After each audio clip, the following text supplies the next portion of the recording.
the American League.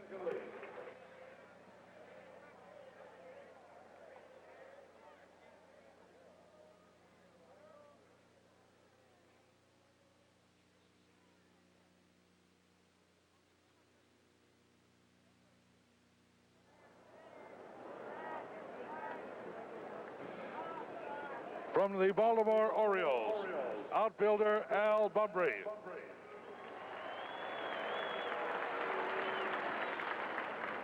Representing the Boston Red Sox, an elected starter who is injured and unable to play, outfielder Jim Rice.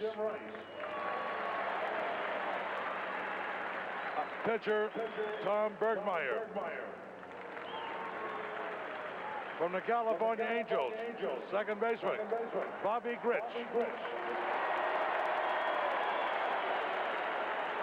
From the Chicago White Sox, pitcher Ed Farmer. Representing the Cleveland Indians, outfielder George Orta.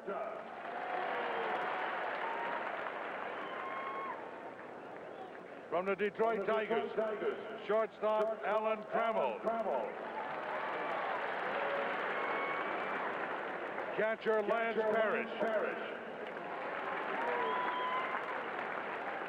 Representing the Kansas City Royals, another elected starter presently injured, third baseman George Brett. Catcher Darrell Porter. Pitcher Larry Gura. From the Milwaukee Brewers, the third injured starter, second baseman Paul Molitor. First baseman Cecil Cooper. Shortstop Robin Yount. From the Minnesota Twins, outfielder Ken Landreau. Representing the New York Yankees, pitcher Tommy John.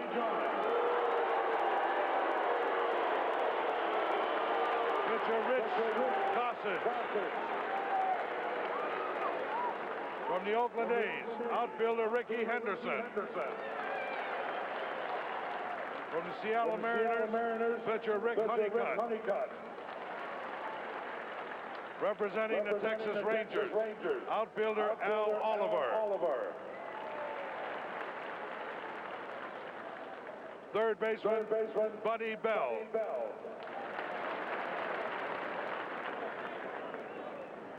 From the Toronto Blue Jays, pitcher Dave Steve.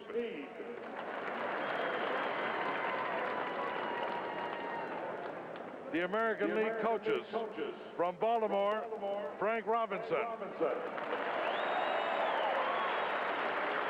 The manager of the Kansas City Royals, Jim Fry. And the balance of the American League staff, from the California Angels, Bob Clear.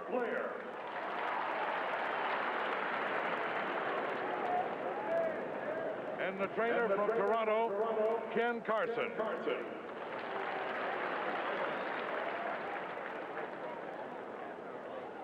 Now the American League starting lineup.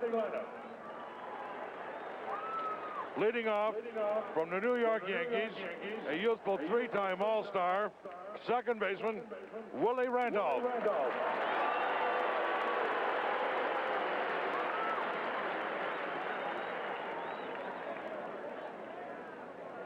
Batting second, representing the California Angels, an All-Star 14 times, first baseman Rod Carew.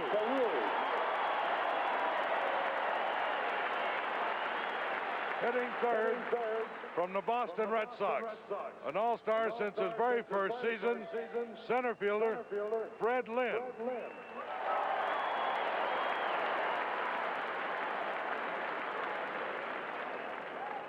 Batting cleanup from the New York Yankees, a 9-time All-Star, right fielder Reggie Jackson.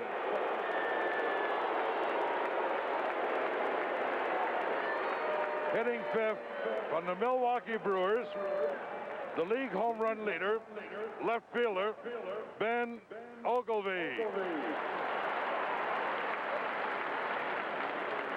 In the sixth position from the Boston Red Sox, 5 times a fan-elected starter, catcher Carlton Fisk.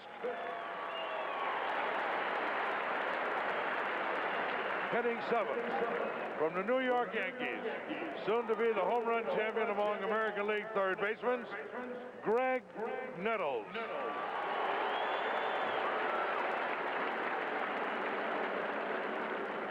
Batting 8th from the New York Yankees, the hero of the 1978 World Series, shortstop Bucky Dent.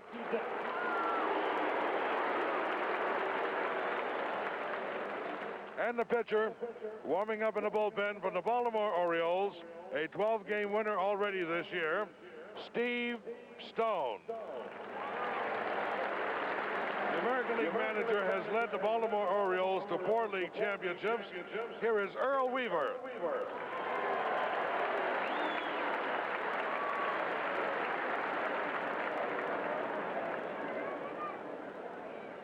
Now, ladies and gentlemen, here are the National League All-Stars.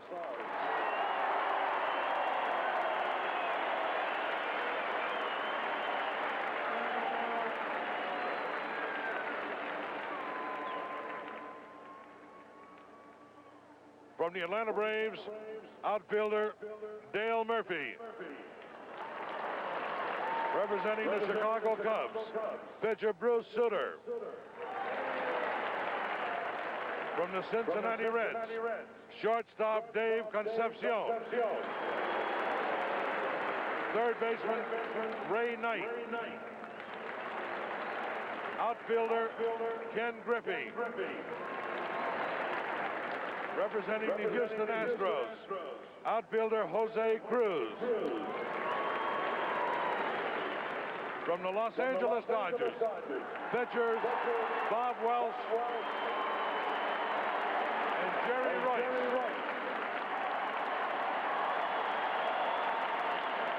Representing the Montreal Expos, catcher Gary Carter. From the New York Mets, catcher John Stearns. From the Philadelphia Phillies, first baseman Pete Rose. The player who was elected as the starting third baseman but is unable to play because of injury, Mike Schmidt.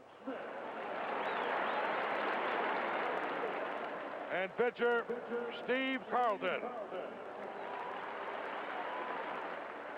Representing the Pittsburgh Pirates, infielder Phil Garner. Pitchers Jim Bibby and Kent Tekulve. From the St. Louis Cardinals, outfielder George Hendrick. First baseman Keith Hernandez. Representing the San Diego Padres, outfielder Dave Winfield. From the San Francisco Giants, pitcher Ed Whitson. And now the coaches from Cincinnati, manager John McNamara.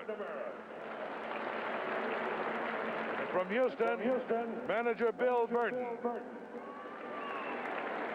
The rest of the National League staff, trainer Tony Barterome from Pittsburgh, Joe Lonette, Bob Skinner, and from the Dodgers, Tom Lasorda.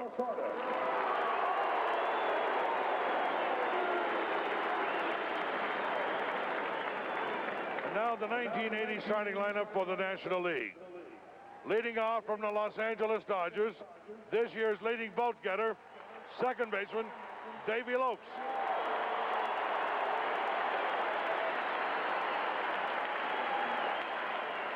Batting second from the Dodgers, the National League's leading hitter, center fielder Reggie Smith.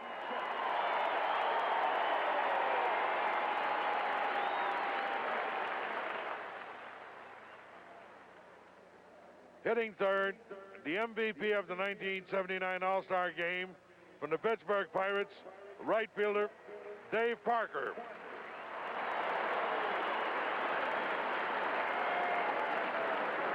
The cleanup hitter from the Dodgers, MVP, both of the 74 and 78 All-Star Games, first baseman Steve Garvey.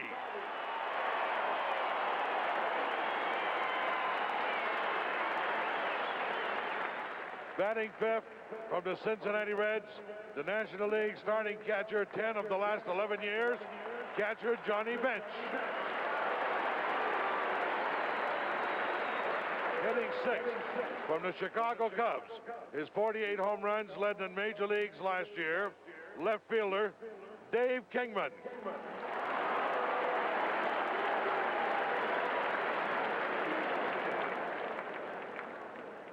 Batting seventh from the St. Louis Cardinals, holder of the National League lifetime fielding record at his position, third baseman Ken Reitz.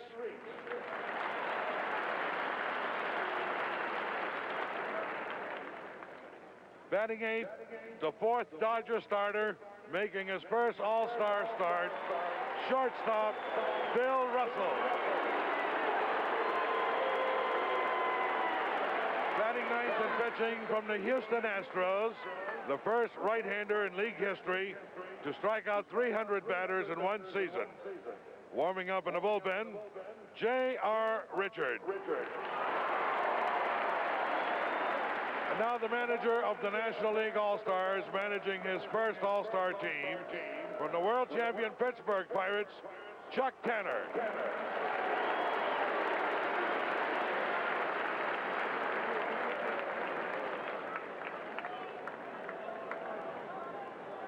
Now let's meet the honorary captains. The American League captain stepped right out of high school and into the major leagues. He spent the next 22 seasons in a Detroit Tigers uniform. His outstanding accomplishments earned him a first ballot election to the Hall of Fame, and he will be inducted at Cooperstown on August 3rd. The Tigers' number 6, Al Kaline. Seems like yesterday, Keith. He was a 17-year-old high school kid from Baltimore. Came up with another K, Harvey Keene, to Detroit. Marked influence on his life. His first manager, Fred the Big Bear Hutchinson. The National League honorary captain entered the Hall of Fame in 1969. He is the Dodgers' all-time champion in winning Most Valuable Player honors. Having won the award 3 times, let's welcome Roy Campanella.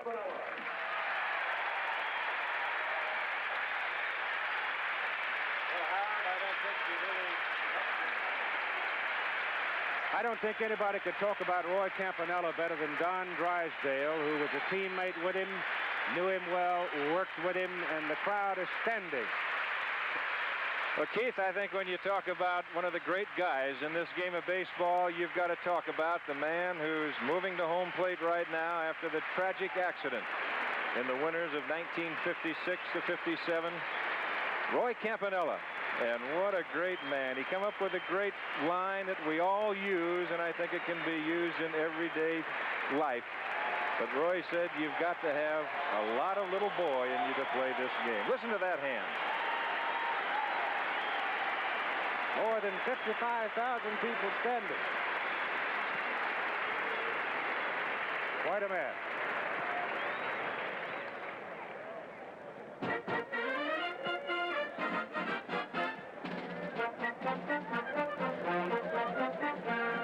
Ladies and gentlemen, baseball is a tradition.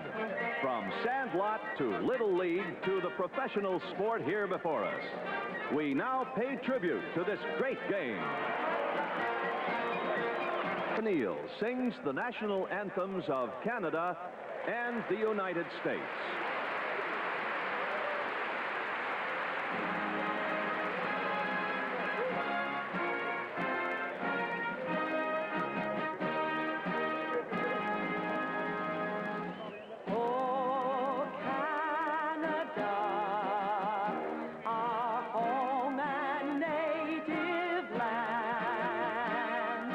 True patriot love is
America, the Star-Spangled Banner.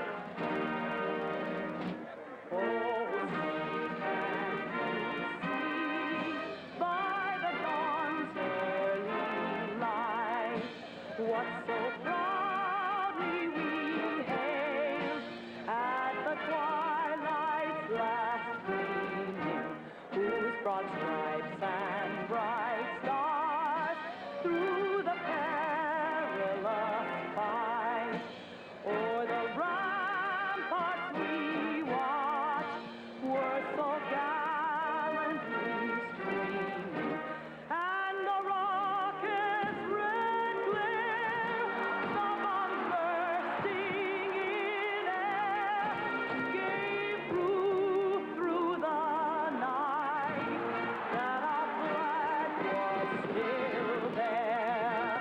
Oh, say does that star-spangled banner yet wave o'er the land of the free and the home of the brave?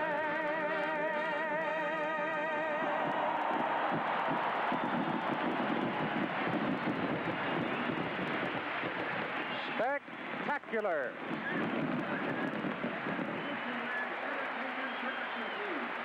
The prelude to the 51st All-Star Game at Dodger Stadium.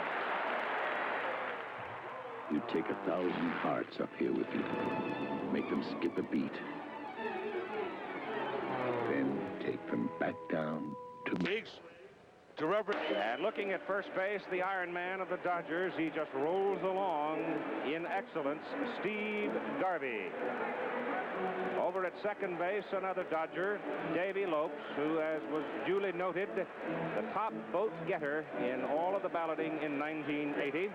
At shortstop, another Dodger, Bill Russell, who got a few hoots from the crowd, but Billy having one of his best seasons this year. And over at third, this is the man who carries one of the great gloves of baseball history at that position, Ken Reitz of the St. Louis Cardinals.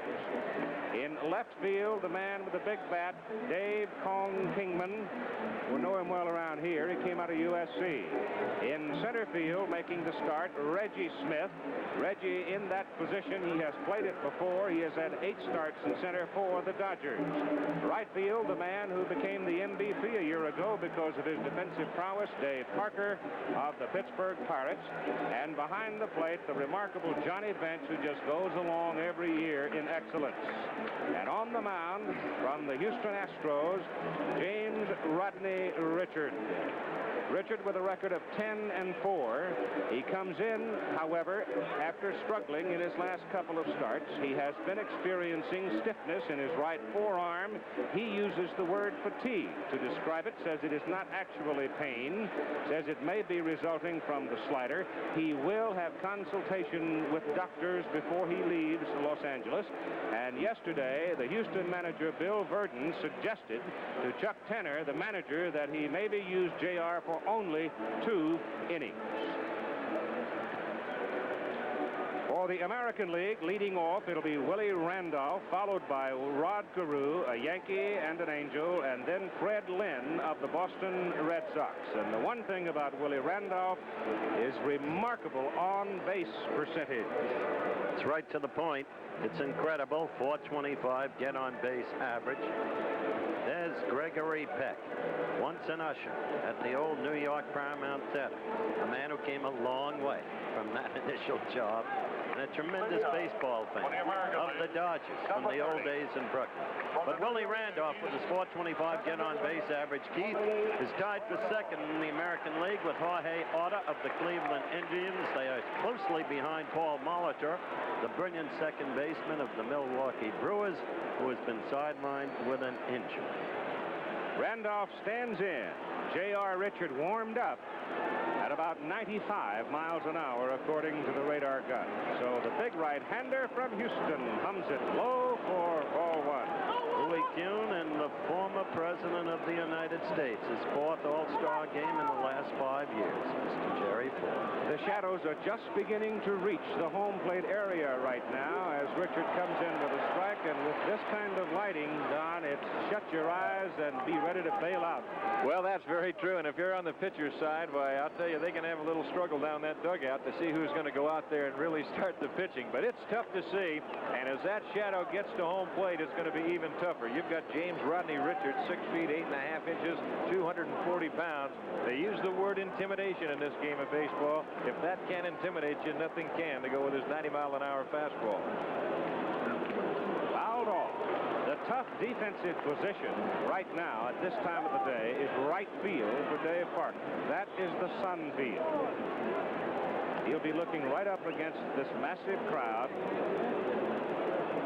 multi-tiered stadium, and into a high blue sky. On the ground to Davey Lopes. A big hop for him, and Willie Randolph is out.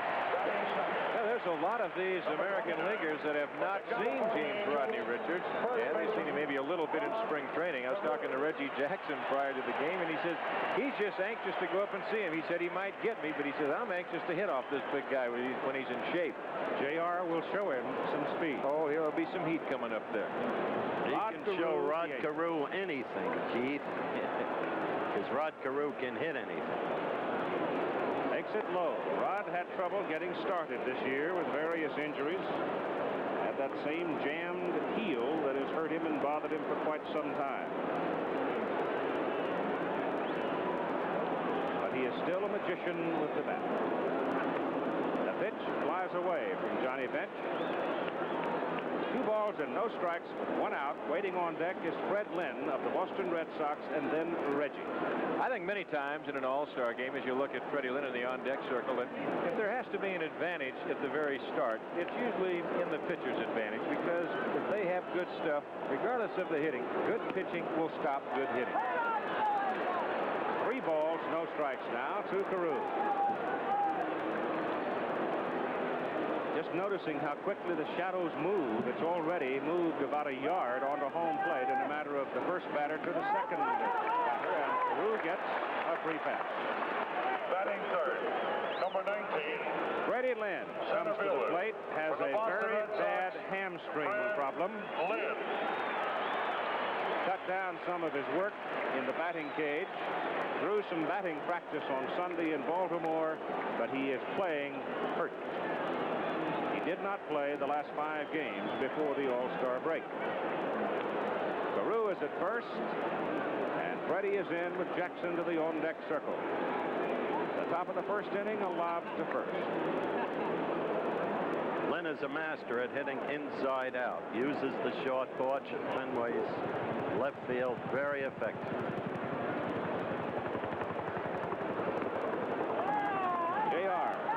Trouble getting the pitches into the strike zone. A water drop on the hill back of the stadium, trying to make sure that brush fire is controlled. It's hot and dry in Southern California now. The pitch snaps in, and it's 1-1. Reggie Smith is spraying Freddie Lynn straight away in center. Now he edges a little bit toward left center.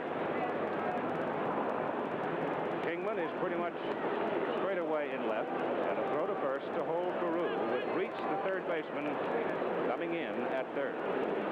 Well, Rod Carew is an excellent base runner. James Rodney Richards with that big high leg kick. You wouldn't be surprised. You see him take off. He does take off. The pitch is high. The throw by Bench. He's safe.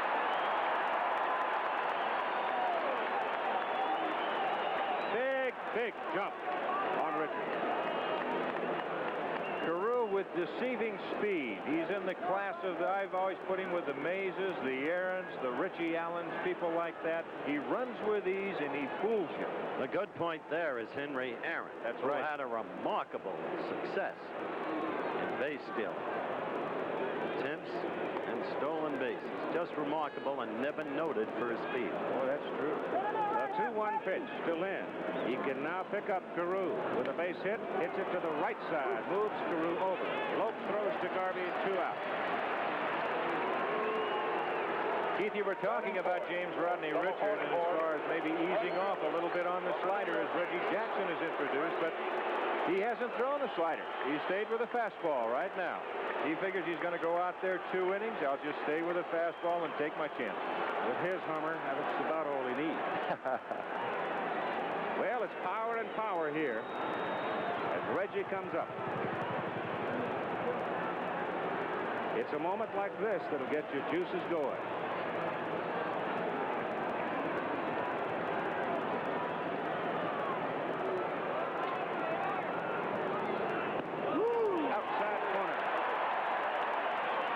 Reggie was a spark in the last American League victory in '71 in Detroit with a gargantuan home run. Remember? That was it. That was the last time as you look at Carew. Had a long dry spell. Reggie took a good look, checked, and held off. And it's 1-1. That home run in 19 has Earl Weaver in the dugout. Reggie still has that baseball. It hit off the transformer on top of Tiger Stadium and kicked back, and he says it's lopsided. Oh, look out. Carew way down the line. Look out. I'll guarantee you one thing. You give Rodney that kind of freedom, and he's going to steal it on you. Watch this again. He came way down the line, and he could have stolen home then with ease. I would think the American Leaguers are a little thin-skinned about not having won a game since 1971.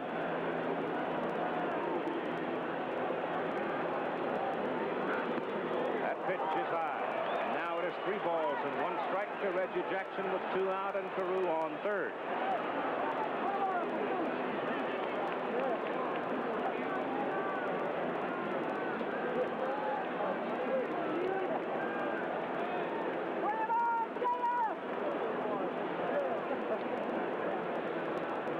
Coming. 3-2.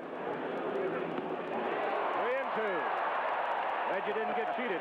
No, sir. That's what you say. Unbutton those top buttons and take a good swing. That's what you say? That's what they say. 94 miles an hour.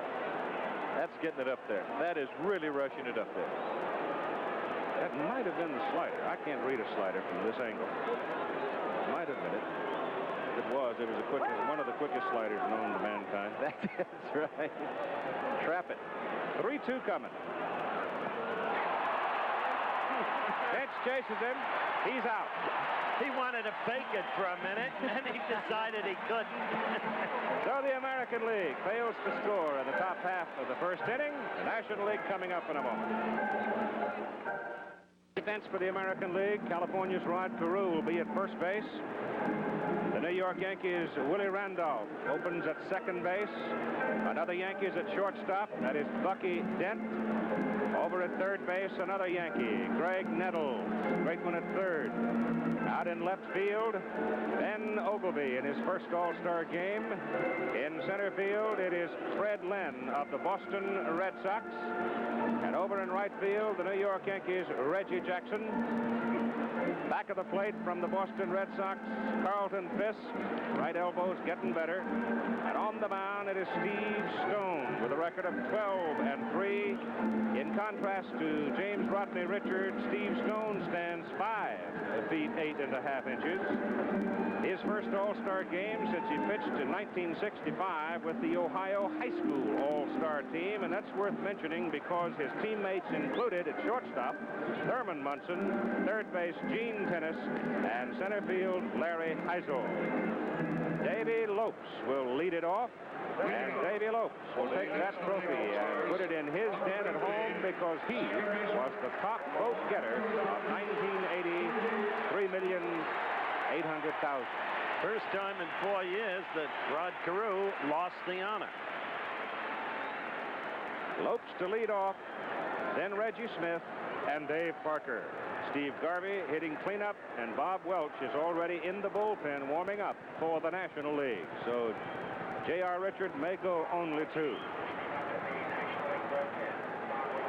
There's Big Bob, who is having a very successful season for the Los Angeles Dodgers. Now again, the shadows worth mentioning. The pitcher's in the sun, the hitter is in total shadow, and Stone is high and away for ball one. Remarkable story, this young man. A career apparently over, rotator cuff problem, rejected surgery. Foul tip for a strike. Went to a kinesiologist, muscular therapy, after knocking around the National League, the American League, back to the National League with the Cubs. Finally, free agentry, joining Baltimore after he'd lived up to his word with Bill Veeck and the White Sox.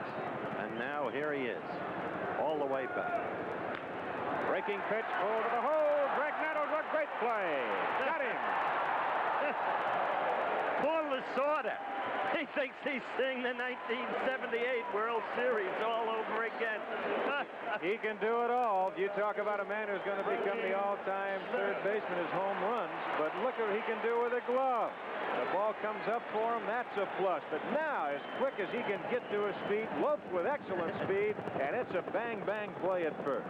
Greg's still growling about what happened to him in the '79 All-Star game. He lost the glove that he had used for 6 years.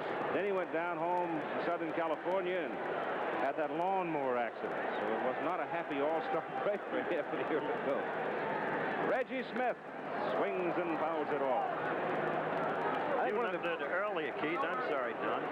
You noted earlier, Keith, that Reggie had played 8 games in center field for the Dodgers, and of course they want him in center tonight because he knows this light situation so well.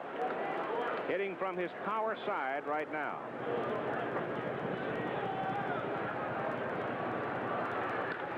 High fly ball to right center. Carrying all the way back to the fence for Fred Lynn. Just missed it. Chip Carter enjoying the scene. What little breeze we do have here is going to aid the left-hand hitter. It's blowing straight out. It'll swing around and blow to right. That ball got up in the wind and carried a little bit further. Steve Stone had a few anxious moments on the mound. You could just see him wishing that ball down. Dave Parker with 10 home runs and a .286 average at the plate. The big man from Pittsburgh. 2 out and nobody on. And when you're high to Dave, you're high. I talked with Steve prior to the game. He just tickled to death to be here. He's more than tickled to be selected as a starting pitcher, and certainly deservedly so with a 12-3 mark. He's changed his style a little bit. I was going to talk about that a moment ago as Parker doesn't get the fastball. He's working a little faster. He's got the curveball, throwing it more for strikes. And, of course, when you're working a little faster, that aids the fielders behind you. You don't get them back on their heels. Steve took the time to write 31 personal thank you notes to his teammates and coaching staff for making it possible for him to enjoy the moment that he has in hand right now. Classic guy. 1-2 the count on Dave Parker. Steve Garvey is on deck. Just outside. When you say he's changed his style, originally he was a fast baller. Oh, he was a hard thrower. He's learned how to pitch. He had to because of the rotator cuff problem. Exactly, Howard. That's exactly right. He has now become a pitcher. He's high to make it 3 balls and 2 strikes. You can see the pattern that he's trying for Parker. If you're going to pitch to Parker, you're going to try and tie him up inside. As you look at the American League leaders in wins, Stone and John right there on top with Morris, Gurr, and Norris right behind. But Parker, you try and move that ball, go right up the ladder, as they say, inside if you can. Look at Carlton Fisk in the sign.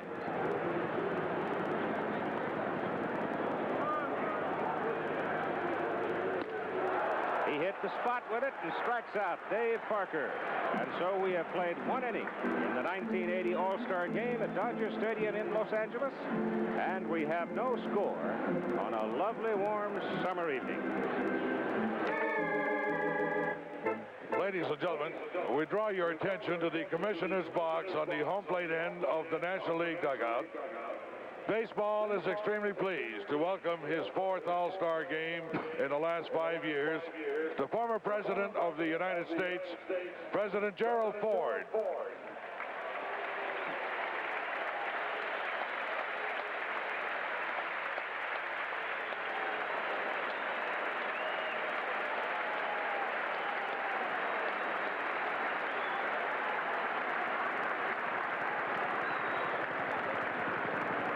The former president returns to his box seat with the commissioner. And we'll go now to Ben Ogilvy, Carlton Fisk, and Greg Nettles for the American League in the top of the 2nd inning. One of Ben's teammates, Paul Molitor, the second baseman, is here but cannot play because of injuries. Jim Rice is here but cannot play. George Brett is here but cannot play. Vida Blue would have been asked to the All-Star team, but he also is injured. J.R. Richard on the mound, comes walking in for a new baseball. Right here, let's pause 5 seconds to allow our local stations to identify themselves. WABC-TV New York, Channel 7. Bob Welch warming in the bullpen for the National League behind J.R. Richard. And Richard, having trouble getting the ball in the strike zone, goes to 3-0 on Ben Ogilvy with 21 home runs. First All-Star appearance for Ben. He's knocked in 56 for the Brewers. Richard is in there. It's 3-1.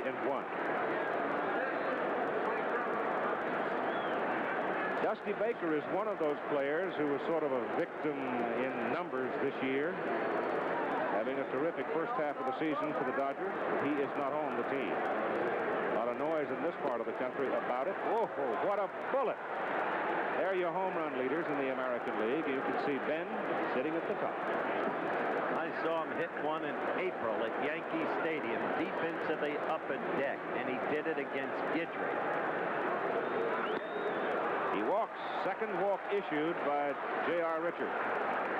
I had the feeling, Keith, that when he connected with that blow against Guidry, bang, you could just sense the confidence in him, and it's held together all spring and early summer. Here's the guy the Boston Red Sox need desperately. Need him healthy. Carlton Fisk, catcher.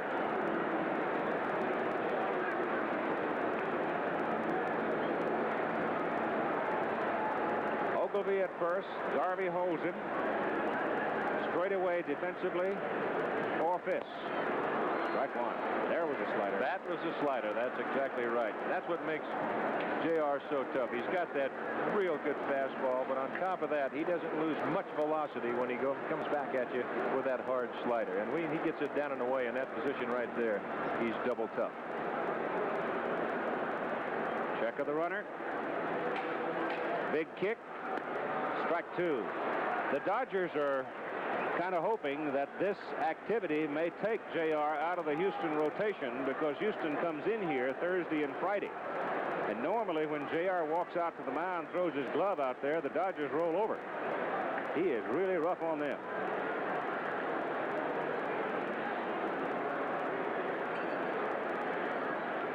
The two-strike pitch to Fisk. Gone.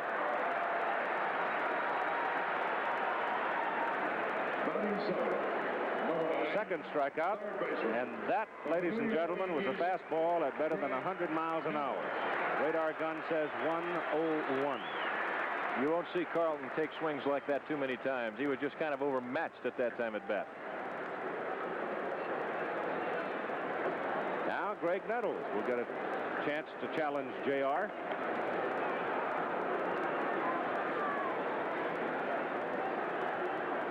Approaching the all-time home run record for American League third baseman. He's hit 265. Brooks Robinson holds the record at 266. Strike one.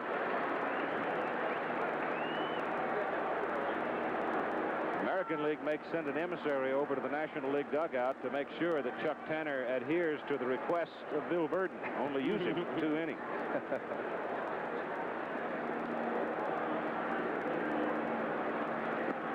That It's low.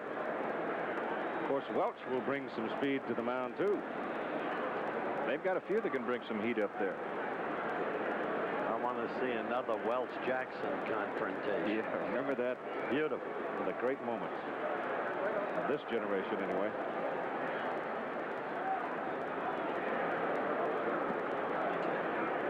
It's low. Count is 2-1.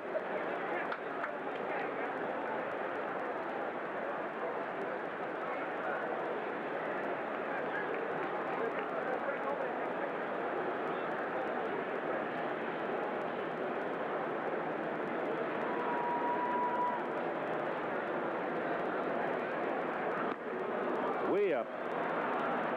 He's thrown 26 pitches now in the ball game. He's thrown a lot of pitches. 1 1/3 innings.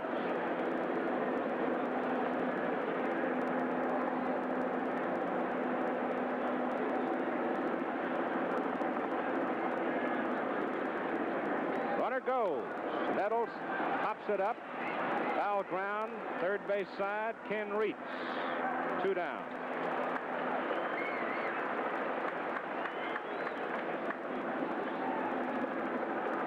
Ogilvy goes back to first, and here's Bucky Dent, Yankee shortstop. From the New York Yankees, Bucky Dent. Bucky Dent's first All-Star game was in 1975. It was played in Milwaukee. On the way to the stadium, his car started smoking. Fearing fire, turned it off, coasted about a quarter mile or so into the parking lot, took a deep sigh, ran for the clubhouse, and played.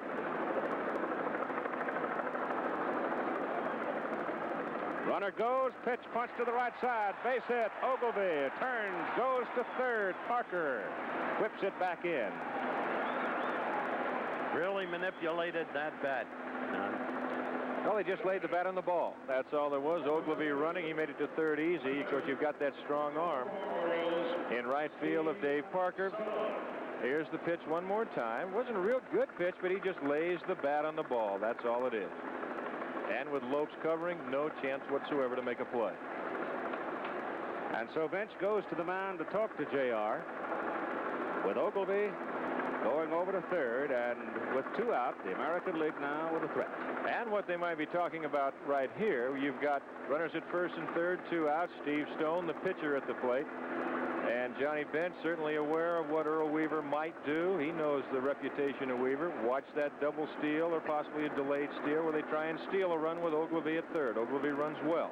Looked like Steve said to Johnny when he came back, "You don't really think I'm going to bunt, do you, off that guy?" Not with 2 outs. Foot in the bucket. Way to go, Stever. Ball 1. Ogilvy at third. Dent at first. See how much Stone bails out on Richard here. That's not bad. Pretty good swing, as a matter of fact. Yeah, it was in the coach's box at third base. You know, the only guy that I can relate to when you think of the size of James Rodney Richards, 6 feet 8.5, is remember Gene Conley? Seemed like every time that he took his stride, he was out on the grass out there somewhere throwing it. Steve's gone. And so the American League is turned away in the top of the second inning, stranding 2 after 1.5 in this 1980 All-Star game. There is no score.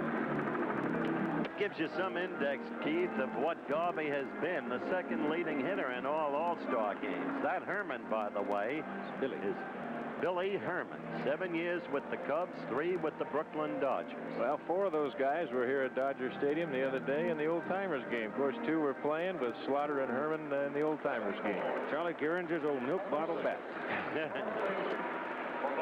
Steve Garvey will lead it off for the National League. There's the cake that somebody's going to get a chunk out of in a little while.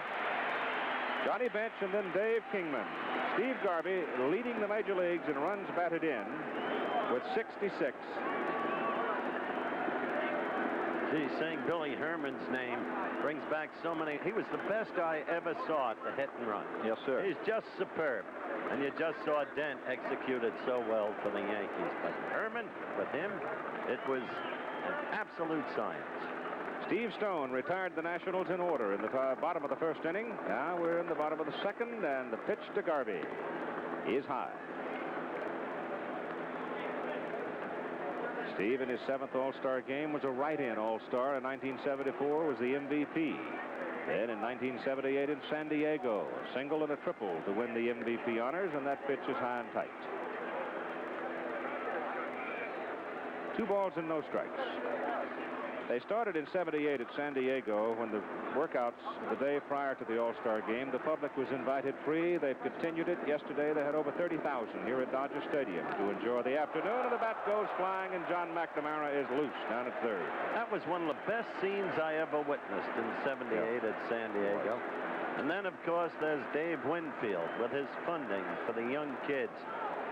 He has done so much.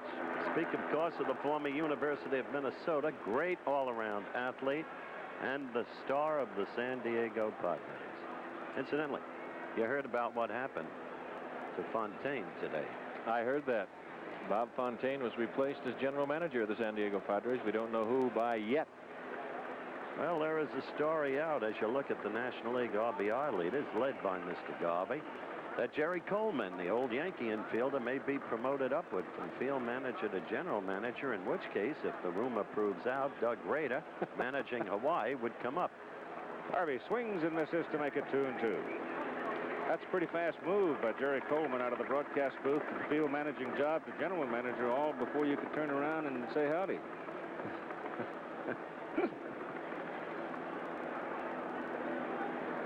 I remember when he was struggling and perspiring over a typewriter at the radio station down the road down here. That's right. Garvey punches it foul up in the crowd, and there's the first souvenir. Well, the commissioner likes his hot dog.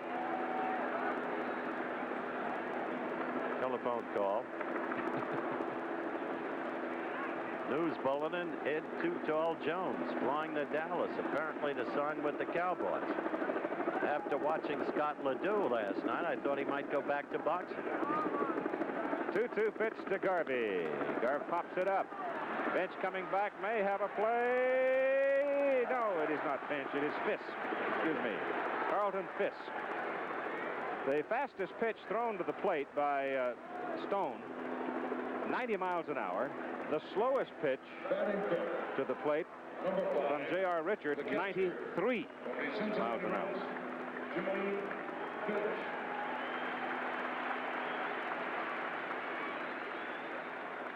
Carlton Fisk's elbow a couple of 10 days ago looked like a battlefield, but he's coming back from it quite well.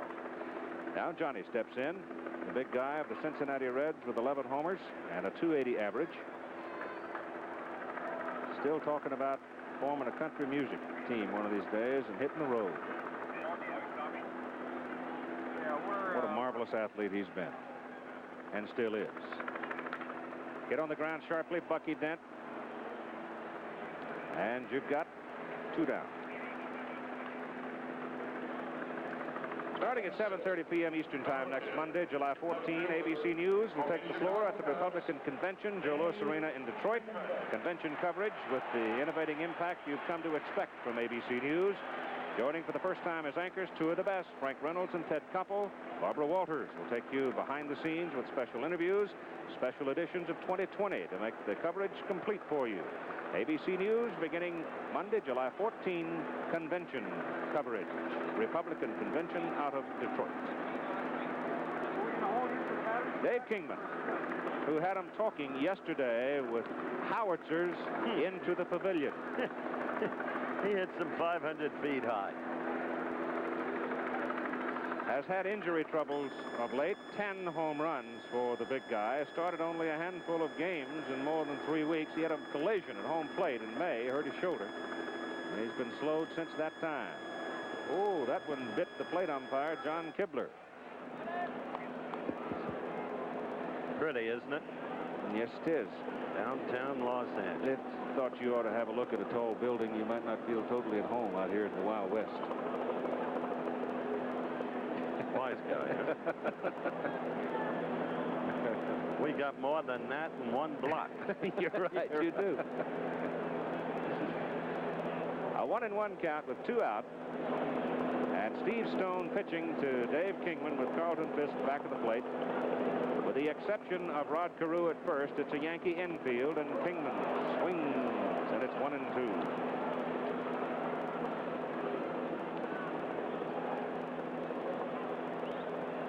Well, you know the thing about Dave Kingman, after the game, he's heading to San Diego to do some fishing. And Howard, you know, he wants to publicly invite you to go deep sea fishing. I don't know what kind of a fisherman you are. Well, I hope his casting is better than that swing, because he went after a eye-high fastball and struck out. So Steve Stone gets the first 6 National Leaguers in order. We have a new pitcher now for the National League, so it means that Chuck Tanner conceded that Bill Burton had a point in keeping his big guy to 2 innings. So J.R. Richard is gone. The American League not on the scoreboard. Welch pitched 6 2/3 innings on last Saturday. And this story about Major League attendance for 1980. Last week, look at that. 2,280,000. Season, almost 21 million. 880,000. Yes, I remember times in the past when they talked about the old game dime, but it's become one of the best recreation dollar buys anywhere in the land. That happens to be true, and last week was simply incredible. 59,000 plus to watch the Denver Bears play in Denver, and 73,000 plus to watch the Indians in Cleveland against the Yankees. That's how they got that kind of attendance figure, which that beautiful new message screen just reported. Top of the order for the American League, Willie Randolph is up there, and the count is 1-1. Bob Welch of the Dodgers now on with a record of 9-3. Bobby also a strikeout pitcher with 67 so far this season. Bob won his last start. He pitched last Saturday, went 6 2/3 inning against the Giants that he won 3-2. He's got more wins right now than all last year. His off year last year was 5-6. Right now, 9-3. Has the respect to the American public for his remarkable rehabilitation that he was so open about.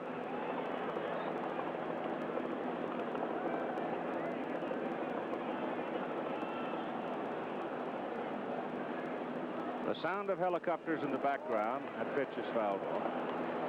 Sound of helicopters in the background. We had a brush fire just as we started the ball game, and the Los Angeles Fire Department pounced on it, made water drops to control it as quickly as possible, because the growth of brush has been quite heavy. We had a lot of rain during the past winter, and the fire danger is pronounced. Boy, they were quick to act. Good thing they did. Yuka was already leaving the ballpark. Bob Uecker is with us, and Willie Randolph punches one through the right side for a base hit. Bob Uecker. Now let's join him with J.R. Richard. Thank you very much, Keith. And J.R. Richard, you appear to be nervous in the first inning, only around 94 miles an hour. Second inning up around 100, 101. Well, I felt pretty good out there when I went out there. A little jittery first time being in the All-Star game, and then I began to relax as the game progressed, and I felt a lot better, and I feel real strong now. I felt I could have gone back out there, but I don't think we wanted to take any chances, but I felt super, and it's great to be here. Back up to you, Keith. Thank you, Bobby. Whoa, it's close at first. First base umpire Larry Barnett, American League. Another look at it. That was close. It was right on the money. It was close. I love to watch Carew bat. Point's been made many times as to his adjustability at the plate. The man with a variety of batting stances. The man who adjusts to the nature of the opposition pitcher. Again, the attempt to catch Randolph. I've never understood why other batters didn't do that more, Keith. Because they can't do with their hands and arms what he can, I guess. Well, he's got a few hitters around that American League that have had little chats with him. They take another close. Look at it, got it! Well, it's a good move over there. And this time he drove the spike. in Willie Randolph. Randolph just leaning the wrong way, and he had something on it. There's a tag of Garvey, and a good call by Larry Barnett. There's another angle. You see Randolph off balance, and the tag made, and he's there. And if you think that's not an embarrassment, you saw Randolph loath to get off the dirt. Now the bases are clean as Carew takes up 2-2.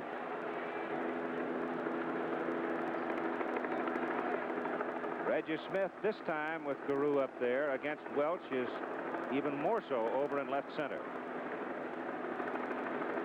Carew walked off J.R. Richard, stole second. There you see the big hole in right center.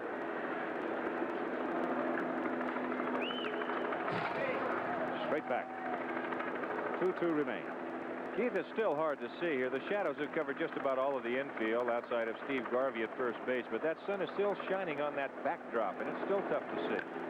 Foul.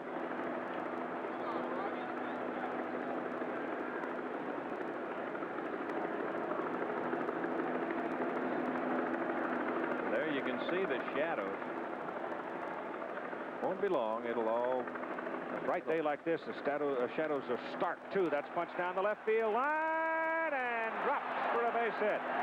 Kingman's throw. Carew heading for second. He's there. Oh, does that Randolph pickoff loom big now? Watch the swing of Carew. Ball is actually by him a little bit. He just takes it to the opposite field. Now it's slicing away from Kingman. Dave gets over there in a hurry, but the big guy just takes a little while to stop that momentum. His throw is offline just a little bit, and Carew's got the play right in front of him in an easy stand-up double. He may have a sore shoulder, but he went at that one with some vigor, didn't he? Too hard. Here's Fred Lynn. Beautiful pitch. Sailing away.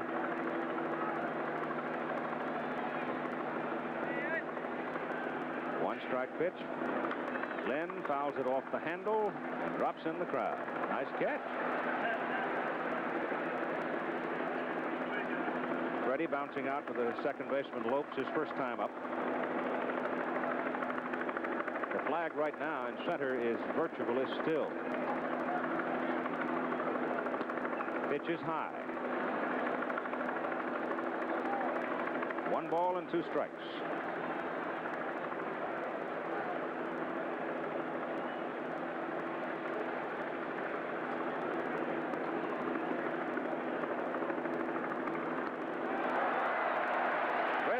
Strikes out. And here we go.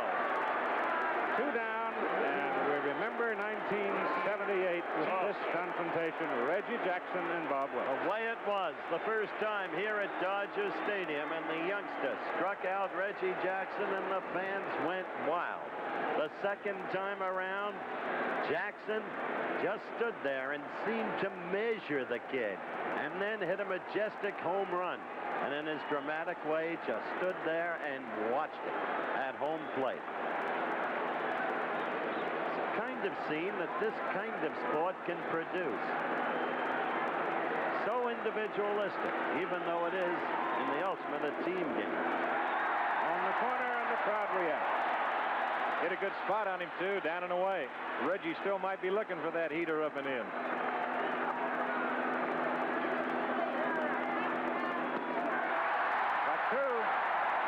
That fastball had some run in it. When he gets the ball up, and he threw that ball 93 miles an hour, that ball will tail up and away. Carew off second. High. 1-2. 2 out. No score in the ball game. And the American League at bat in the top of the 3rd inning.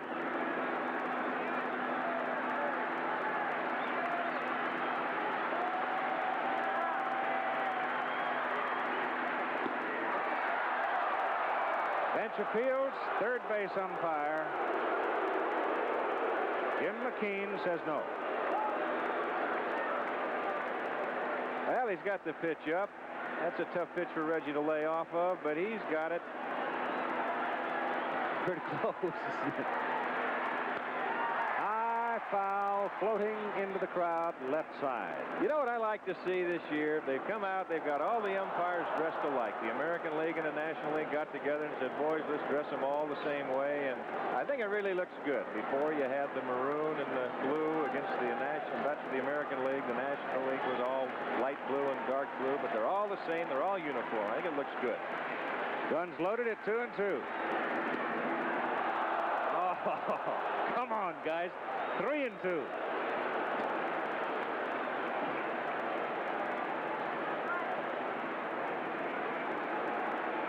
3 balls, 2 strikes, 2 out, no score. Welch and Jackson. Foul back. I was just sitting here thinking, what if he throws him a 3-2 curveball? You were. Or what? You were? see, he just missed that pitch. You He bet just did. missed it. You bet. He throws him a 3-2 curveball. I believe Reggie Why might did do you a say you were headstand. sitting thinking? You were on the floor ducking the foul. I was not. Ball bounces away from Johnny Bench. Ball 4 for Jackson. Carew moves over to third. By the way, I think we should avail ourselves of a quick moment to congratulate Don Drysdale. Another great occasion. A couple of days ago, when for the second time he made an old-timers appearance in the last few weeks and got nobody out. And I've got to tell you the same thing as I told some other of our friends. If I could still get people out, I'd still be playing. That's right. Here's Sandy Koufax's comment after he was sent out with the bases loaded to face Aaron. Pop. All right, that's a wild pitch. Advancing Carew over to third base. Now here is Ben Ogilvy. 2 out and 2 on. Foul left side out of play. Go back to the top of the inning when Randolph singled and was picked off. That pickoff may have prevented a big inning.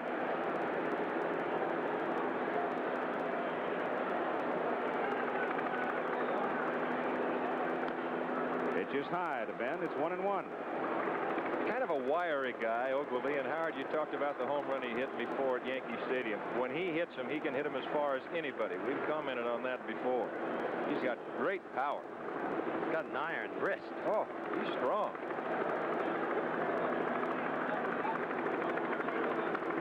That's fouled off. The way he wags that bat up there looks like it almost bends. Got a wagon tongue. Cecil Cooper says he's the masher. Every time he hits one, he just crushes it. Cooper's not bad either. No, he's not.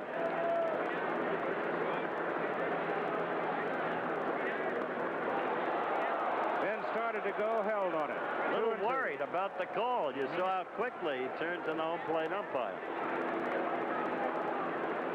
It was a close pitch. Johnny's got his glove. They're trying to look like they're setting him up inside, and he just misses right there. 2-2. Bat explodes. Ball is fouled off. That's what you call sawing them off.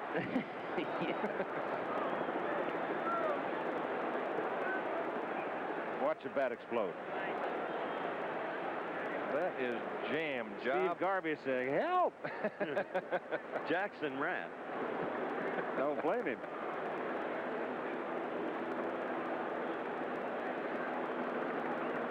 Jackson's having a good time out here. He's enjoying this little outing, especially in front of these Dodger fans. He remembers the Dodgers with great fondness.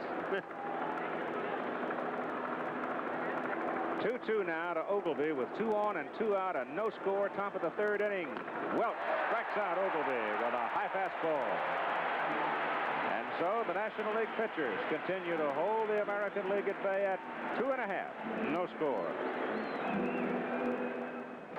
Harvey Korman, one of the many Hollywood notables here for the occasion.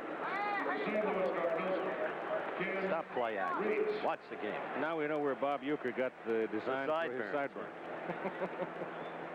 Ken Reitz, Bill Russell, and the pitcher spot for the National League. Tommy John is now warming up in the bullpen for the American League. He will follow Steve Stone. Stone has retired the first 6 National League hitters he's faced. Reitz at 282. Got a kick out of something Tommy John said. He said after they see Steve for 3 innings, I'll come on and look fast. That's right. Little check swing, gets by Stone. Randolph hurries and throws him out.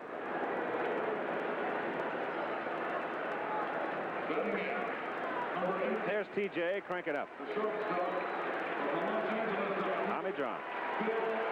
Wife Sally is out here with him. 12-3. Dodger administration freely say that they made a mistake when they let him get away. And that's hindsight. Bill Russell.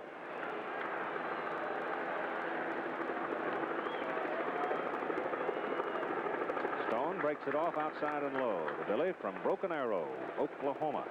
You know, we kid have some fun. That's what the whole thing is about. Baseball is a summer of entertainment. Russell hits it high in the air to the left side for the left fielder Ogilvy. And Ben makes the catch for out number 2. But I do want to make this point since we're at All-Star time. 1954, our big buddy up in the booth with us, Don Drysdale, had 3 perfect innings. Don has been in 8 All-Star games, started 5, won 2. His 19 1/3 innings of pitching in All-Star competition is still a record, and his 19 strikeouts is still a record. So, Big D, we're proud of you. Thank you. But if he had been dedicated, he'd have done better. Welch is going to hit. The Dodger pitcher looks, it's outside. There's the story on Big D.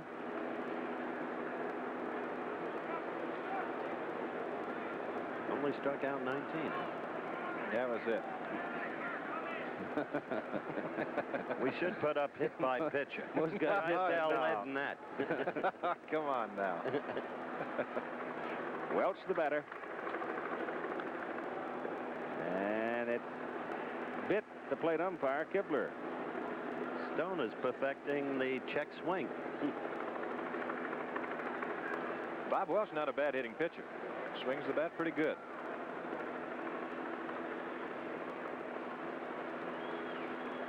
With 2 out, nobody on. Foul back, 1 and 2.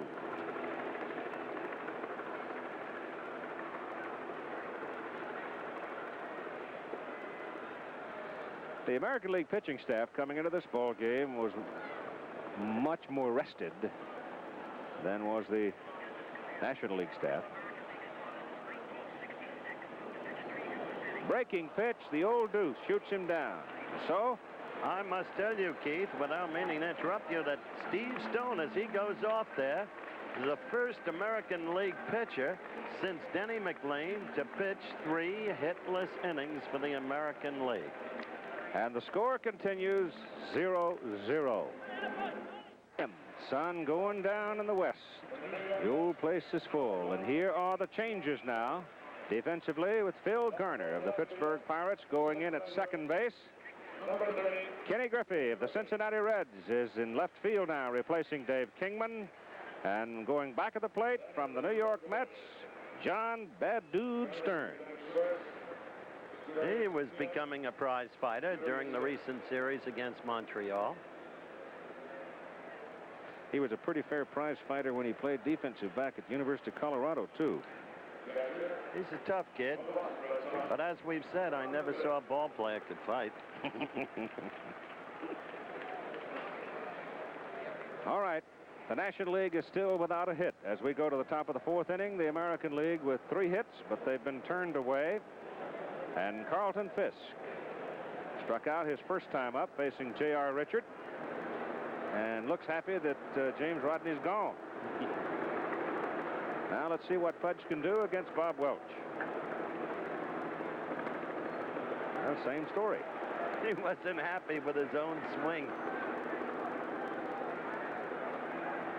J.R. got him in a bad groove. You see him talking to himself there? All players have some great conversations with themselves.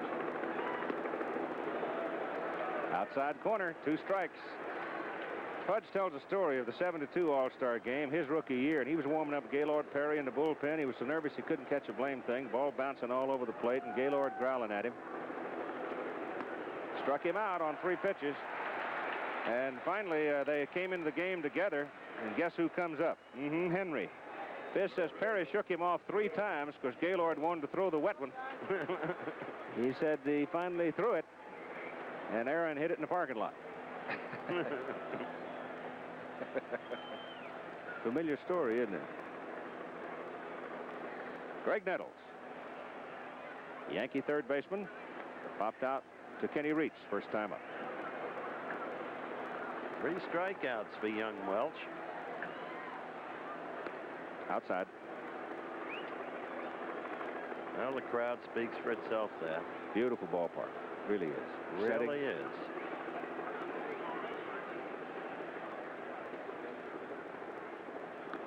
I still resent it. No. Oh, come on. Carl Reiner enjoying the festivities.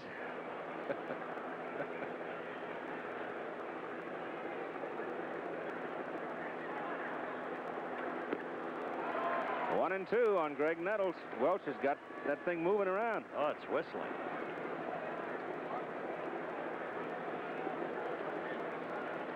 He struck out 2 in the top of the 3rd. He got Fisk, top of the 4th. That's foul back.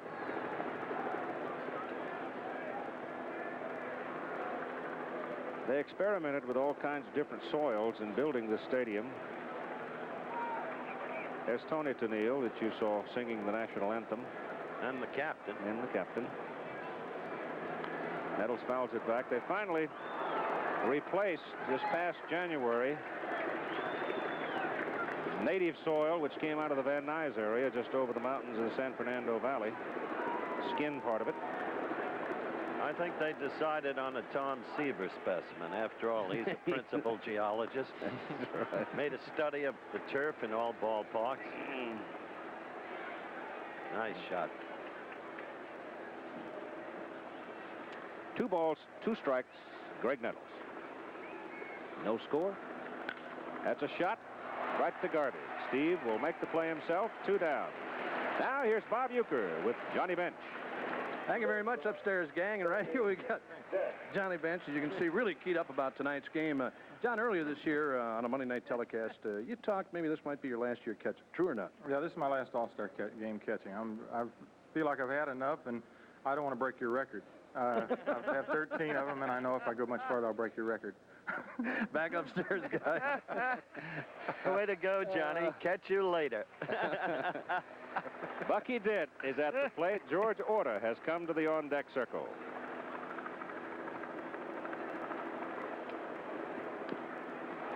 Oh, look out.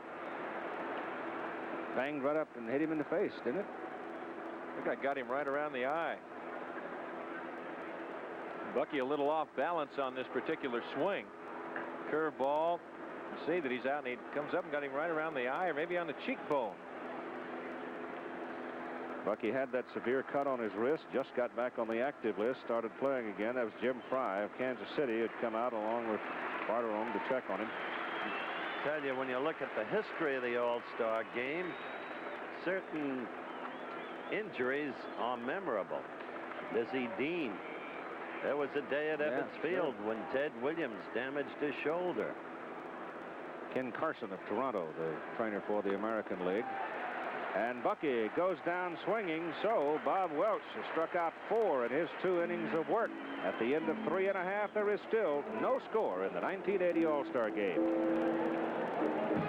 The American League, the Yankees' Tommy John with a record of 12-3. He worked here. This is almost his second home, he feels. So he's in relief of Steve Stone, and Robin Yount will be at shortstop now. The Milwaukee Brewers' brilliant young player went up at age 18 out of Woodland Hills, California.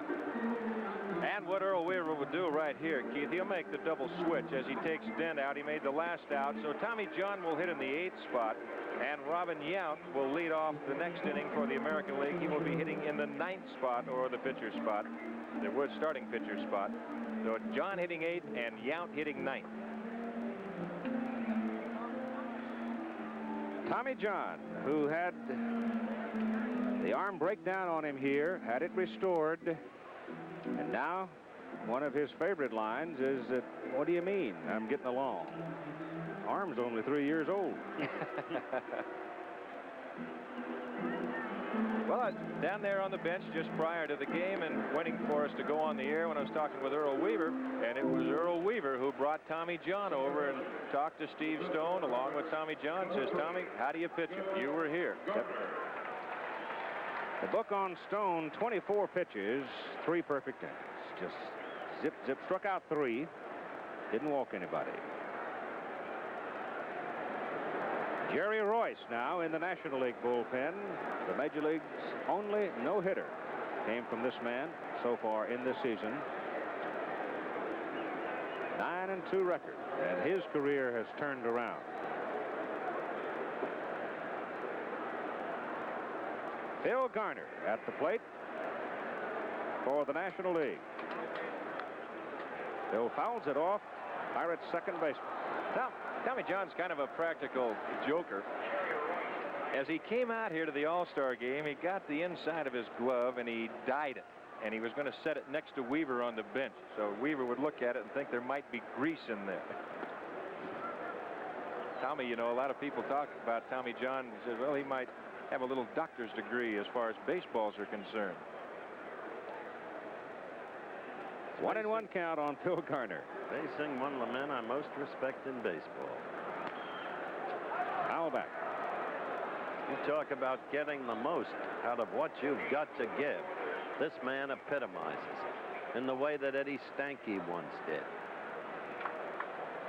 Through 3 innings, National League has not been able to get a base hit off Steve Stone. John in relief, and Garner beats another one in the ground foul. It goes into the dugout. Phil can't really play, though, till he gets dirty. He's got to get out there and thrash around a little and get his britches dirty. And until he makes a key error, as he did in the first game of the World Series last year. And after that, wow, did he take off. Tommy John pitched 8 innings on Saturday against Cleveland to get his 12th win. Swing and a miss, and that sinker just dove down. And now let's meet Steve Stone with Bob Uecker. Thank you, Keith. And Steve Stone, Don Drysdale talked earlier in the game about a new type of Steve Stone this year. Why? Well, I just believe that I have a positive attitude this year, and I look back over my career and I dwelt a lot on the negatives. I tried not to lose. This year I'm going out to win. 12-3. It's been a nice year so far, but the ball club has supported me. Back upstairs to you, Keith. Thank you, Bobby. I'll tell you one thing. Next time I go to Baltimore, I'm going to supper with Steve Stone. Here's a pitch to Reggie Smith. Breaks in. Strike. I doubt that Uecker will go with Johnny Bench. First man to be upstage by Bench. Johnny's forming his new career. Reggie Smith, switch hitter, going from the right side, fouls it off to make it 2 strikes. He will if Johnny picks up the tab. Which he would do. Yes, he would. With Uecker, he has no choice. One of the reasons that Reggie Smith has had the big start here in 1980 for the Dodgers, over the winter months, there was really some worry about his future, his career. He's been able to get his legs healthy, and they've stayed sound for him. And the ball to Robin Yount. He gets his first opportunity in the All-Star game and throws out Reggie. 2 down. Now Dave Parker to face Tommy John. It is the bottom of the 4th inning. The National League without a hit. American League with 3. Al Michaels is going to come along in the middle of the 5th. He's liable to stir things up. Glad it's Al, not me. This will be the first time this year we don't have to worry about Drysdale killing us off. Oh, Lord. 2 out. Parker up. And Big Dave takes it low.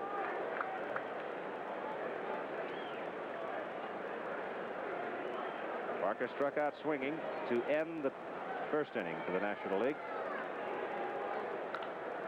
High pop to the left side, carrying out into short left center.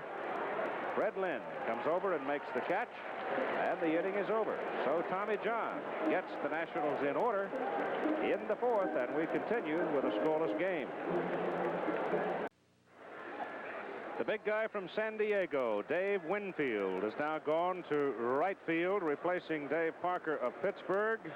A .306 average for his bat. Good defensive man. In center field, George Hendrick of the St. Louis Cardinals. Now replacing Reggie Smith. George Hendrick, who has been toting a big bat for the Redbirds, especially during their resurgence, at .311, his batting average. And Jerry Royce is warming up in the bullpen for the National League. Now in the top of the fifth inning for the American League, we're waiting for Robin Yount. Right now, let's go back to Bob Uecker and Davy Lopes. Thank you, Keith. And this is the top vote getter in the All-Star game this year. And Davey, you made a statement yesterday. You said if you would have voted, you wouldn't have voted for yourself. Who would you have voted for? I would have voted for Manny Trio. I think he's having the best year of the second baseman. And then really, that's not saying too much. But it was an honor for you. It's quite an honor, isn't it? Yes, I was extremely pleased with the voting by the fans. And I think actually the American League was stuffing the ballots. They wanted to see the worst team here in the National League, and they was hoping that I'd get out there this year. Thank you, Davey. Back up to you, Keith. He's liable to become pretty worrisome in the second half of the season, though. This is Robin Yount, the shortstop for the Milwaukee Brewers. Already this year, a career high in home runs. Previous best had been 9. But he's doing better than that this year, and he's been on the weight program to increase his strength. That's on the ground to the shortstop. Russell waited on it. I don't know. I thought he was going to get right under it. He just about played that into a bad hop. You saw Billy lay back, and then all of a sudden I think he glanced up and he realized the speed of Robin Yount, and all of a sudden he comes in and plays it on the in-between hop. But he stays with it and throws him out. That was a good statement by Lopes. He's all man. He's got a sense of humor about himself. Yount, incidentally, has 13 home runs. If you were curious, I didn't get around to that. Willie Randolph now up for the third time, fouls it over to the left side where Reach picks it up. Willie has grounded out to the second baseman and singled, then was picked off. Which was the ignominious play of the game thus far. All you children who did not understand that word, write it down and ask your teacher.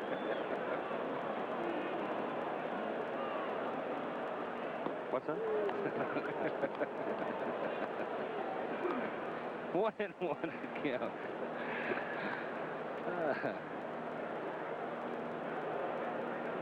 Willie looks at a breaking pitch high.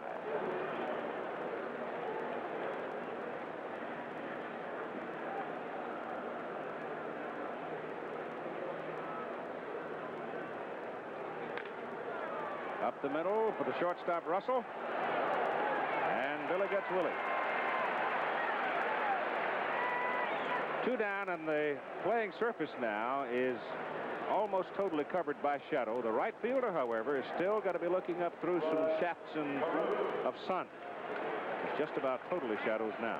As you look at that gray infield, Keith, and you brought that up a little while ago as we pan around Dodger Stadium, you talked about the Dodgers changing their infield. They used a lot of crushed brick, the dust out here that they had before, and it just got too hard in the summertime, and the players really complained about it.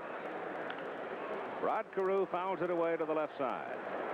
So they've gone to the gray dirt, and the mixture is much keener for the players, and they like it a lot more. Came from your hometown, huh? That's Van it. Nuys. That and Van Nuys. Loop to right, base hit. Carew is on for a third successive time, a double and a single and a walk. What a beautiful player. And you're right, you mentioned his hands earlier.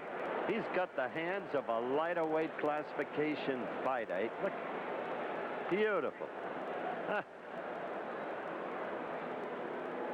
He may have taught Roberto Duran. By the way, America will see that fight July 19th on ABC. Duran against Leonard. Well, they're both from Panama. That's right, they are. They are. Freddie Lynn struck out swinging, rolled out to the second baseman. Carew stole a base. He walked in the first inning and stole second. Got a huge lead off Richard. There's to strike. Inside corner, Letters. Got his 1-1. 2 out. Reggie on deck. Something's going to explode in this game, Keith. Yep, get that feeling. I suspect that Bob Welch would like very much to get Fred Lynn, not have to go through the Reggie Jackson confrontation again here. Just missed. He had Reggie 0-2. Wound up walking it.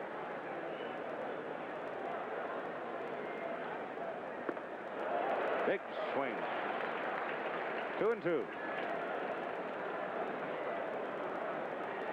Dave Winfield in right field and George Hendrick in center. Ken Griffey in left. The outer defense for the National League. 3-2. Crowd starting to buzz now. They can see Big 44 out in the on-deck circle.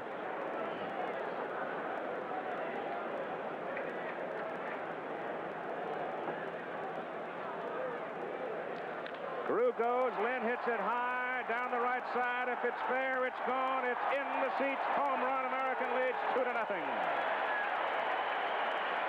You could sense that something was going to happen. And the explosion came.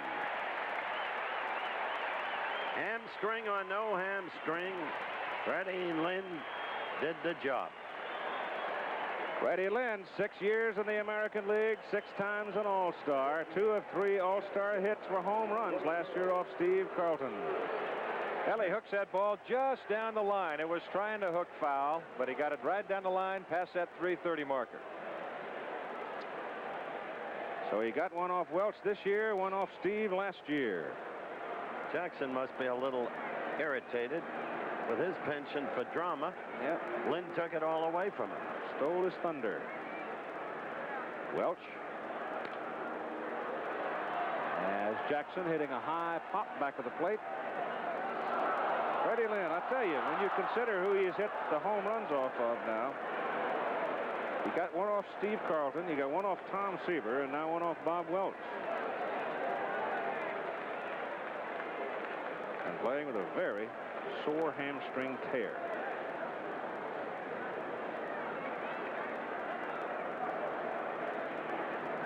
One and one for Reggie. That's foul.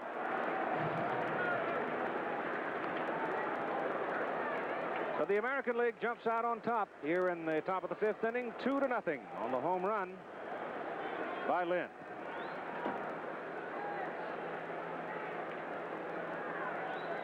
One-two pitch to Jackson.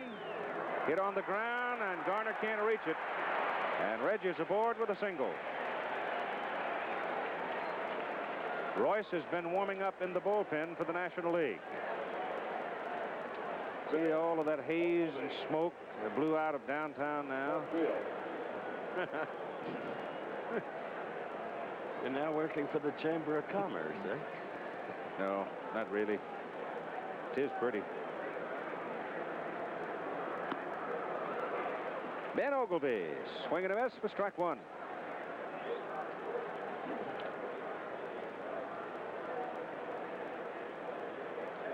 Lights are on now all the way around the stadium. Pitch is high. 1-1 with 2 out. Reggie aboard at first base, but the American League has a lead of 2-0 on Fred Lynn's home run. Darrell Porter is moved to the on-deck circle, swinging a bat. The catcher from the Kansas City Royals, Ogleby, is swinging a miss to make it 1-2. And there's Darrell. He stayed home in Kansas City yesterday, came late to do some work with a youngster who's having an alcoholism problem. Reggie Jackson now is leaving the base paths and going out to run for him, Ken Landreau of the Minnesota Twins, who is truly a bright young star on the horizon for baseball. Only hitting 31 straight games earlier this year.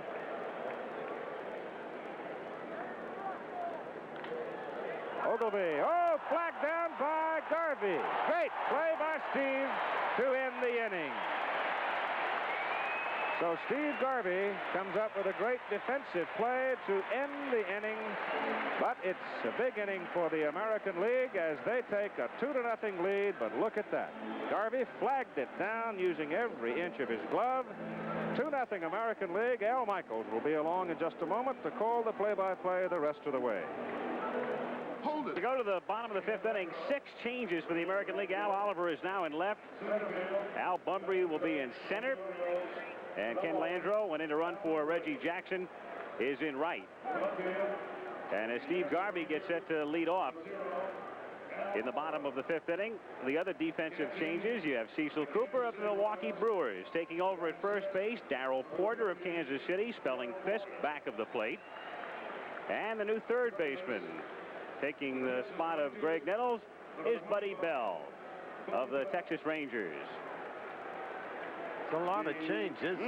Interesting to conjure about Weaver's strategy here. Steve Garvey tries to bunt his way on against his ex-mate Tommy John. 0-1. So the American League on top.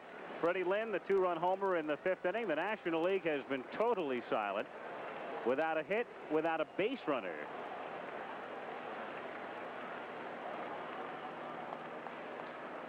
One and one. Weaver has diminished his outfield power, but improved his outfield defense. 2-0 the count. Earl working with the lead. And of course, he was the last American League manager at the helm the last time the Americans defeated the Nationals back in '71.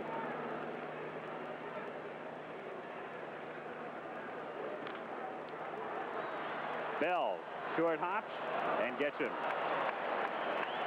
So one down, and 13 straight National Leaguers have gone down. A reminder coming up Saturday, ABC's Wide World of Sports, WBC World Super Welterweight Championship. Morris Hope against Rocky Mattioli, live from London. And it's quite a week for you, Mr. Cosell, from Bloomington to Los Angeles to England. Time permitting, National Championship Sprint Car Racing from Terre Haute this Saturday. That's your turn. Yeah, right. You go to London and I go to Terre Haute. Stearns at the plate. So the Met facing the Yankee as Stearns bats for the first time in the game. Taking over for Johnny Bench, who caught the first 3 innings.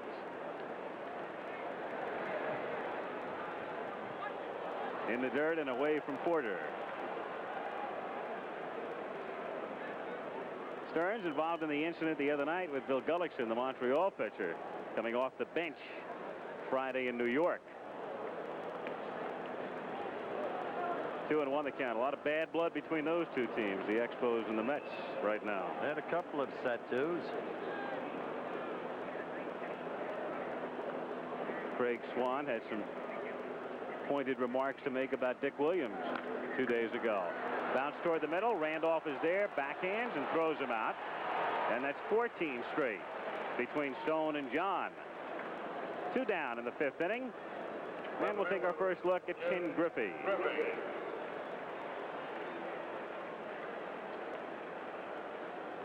I don't think you can make enough, Don, about the conditions, the twilight. Over the years, very low-scoring games. You're never going to see a slugfest when you play this time of day in L.A., and tonight running true to form. Well, that's very true, Al, and I think number 2, as I said at the top of the show, is that good pitching will stop good hitting, and that's what we've seen so far here tonight.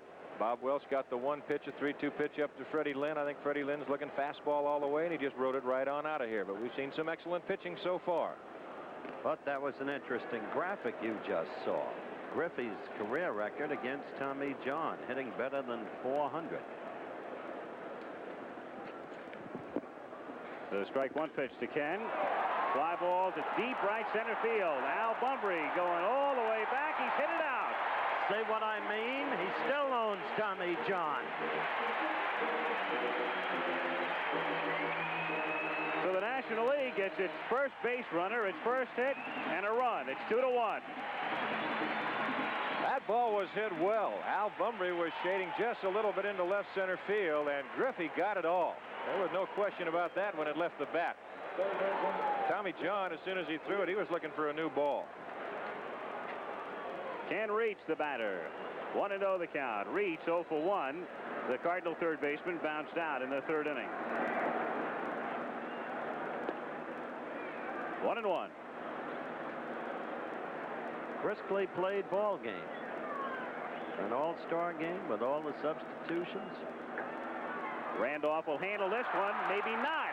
Reed's a slow runner, and then Willie throws it away. Kenny is on his way to second, but Porter backs up the play, throws down to Yount, and they nail him. So Reed's turned and didn't see Porter backing up alertly and throwing him out at second as we take another look at the home run by Ken Griffey. Low fastball. He got it all. As I said before, Bunbury chasing it to the wall. He just runs out of room. So at the end of 5, Americans 2, Nationals 1. Back with more of the 1980 All-Star Game after this word from our local stations. Well, there's a look at that last play. The ball actually kind of handcuffed Willie Randolph. He ran it into a short hop. It bounced off his leg. Then he had time to still get him, but he threw it down in the dirt by Cooper. But here's a great heads-up play by Darrell Porter. He's there to keep it from going in the dugout. A nice little one-hopper to Robin Yount. Says, come on, all I got to do is make the tag, and they get him by 20 feet. In the 6th inning now, it's Ray Knight of the Cincinnati Reds who takes over at third. Can he reach his spot? And the new pitcher, another Dodger. After we saw Welch, we now see Jerry Royce, who, of course, pitched the only no-hitter in the majors this season a week ago Friday against the Giants at Candlestick Park. And were it not for a throwing error by Bill Russell, it would have been a perfect game. 6th inning, American League 2, National League 1. And Darrell Porter comes up for the first time in the game, who made the alert play, backing up, looks at a strike. 0-1.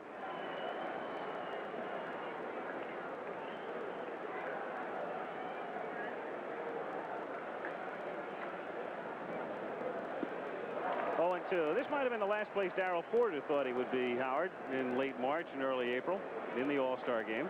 Remarkable story, too. In the vogue, perhaps, of Bob Welch. His rehabilitation. Men coping with life's problems and finally coping successfully. The highest kind of courage. Porter fouling it away, and so the count holds at 0-2. Jerry Royce, reborn in a way. Yep. Sent to the bullpen, back in the rotation now. A swing, and down he goes. So Porter strikes out. Freddie Lynn downstairs with Bob Uecker. Bob? Thank you very much, Al. Just a moment ago, a 2-run homer for Fred Lynn in All-Star Game number 6, and they get bigger each year, don't they, Freddie? Certainly true, Bob. It sure gets tougher to hit these games. Guys are getting tougher every year, but I enjoy coming. You got a slight hamstring pull. What's the story?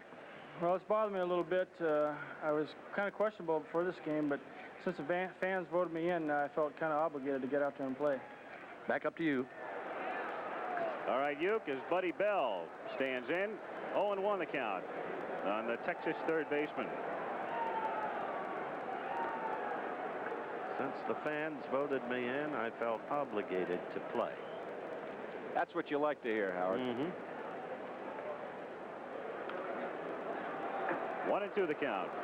There's Joe Lasorda, Tom's wife. You know one thing, she's a great cook. I know one thing. She could have made a better marriage. It's all right, Tommy. Down goes Bell. So Jerry Royce has struck out Porter and Bell. Quickly, 2 gone in the 6th inning. And Tommy John will bat for himself. Jim Rice and Reggie Jackson. Rice, of course, unable to play because of the injury. Reggie coming out in the 5th inning. So TJ, in his second All-Star game, fouls it back. 0-1 the count. Tommy, interestingly enough, has not been in an All-Star game since 1968, even though he was named to the teams the last 2 seasons. 0-2. How about that for a triumvirate? Brett sidelined with an injury, a hitter in the manner of Rod Carew, Jim Rice, and Reggie Jackson. How'd you like to start a new franchise with those 3? They are a franchise. We could hit 3, 4, and 5. Half swing, and down goes John, and Jerry Royce makes it look easy as he strikes the side out in the 6th inning. So at the end of 5 1/2, it's still 2-1 American League. Stadium, the 51st All-Star Game, still in the twilight. The lights really have not taken effect as yet. The American League on top 2-1. Two-run homer by Freddie Lynn in the 5th. Ken Griffey countered with a bases empty shot in the bottom of the 5th. And we go to the bottom of the 6th inning. Well, in the middle of the picture, a once young gentleman who grows increasingly handsome, Elton Rule, the president of the American Broadcasting Companies. Right behind him, Jim Spence, our senior vice president of ABC Sports. Got to look at these men closely in the nature of our business. One is in permanent job imperilment. Bill Russell, look at this strike. 0-1.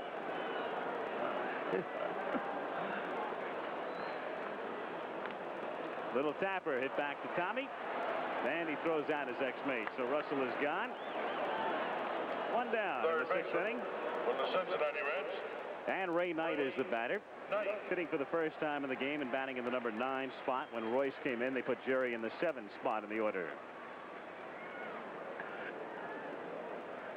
Ray Knight, the story well chronicled. Sat on the bench for a while at Cincinnati. And of course, Pete Rose was ahead of him. Rose goes to Philadelphia. Knight responds with a tremendous year in 79. And hot again in 80. Batting .289. 0-1.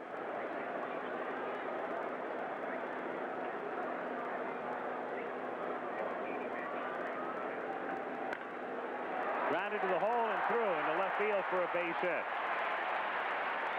So both National League hits belong to the Cincinnati Reds. The homer by Griffey and now the single by Knight. Ray at first base. One down. And Phil Garner. He's been a remarkable player, Al, Knight. Taking over as he had to. The position vacated by Pete Rose. Answering to the pressure immediately. Having a fine season, and this year having another one. Knight at first base as Garner fouls it away. 0-1. Incidentally, when you was talking with Johnny, he didn't have a chance to congratulate Johnny, his parents, Teddy and Kate Bench, their 40th anniversary tomorrow. So we will take that opportunity now, John. 1-1. Probably celebrating in Binger. There he is, JB.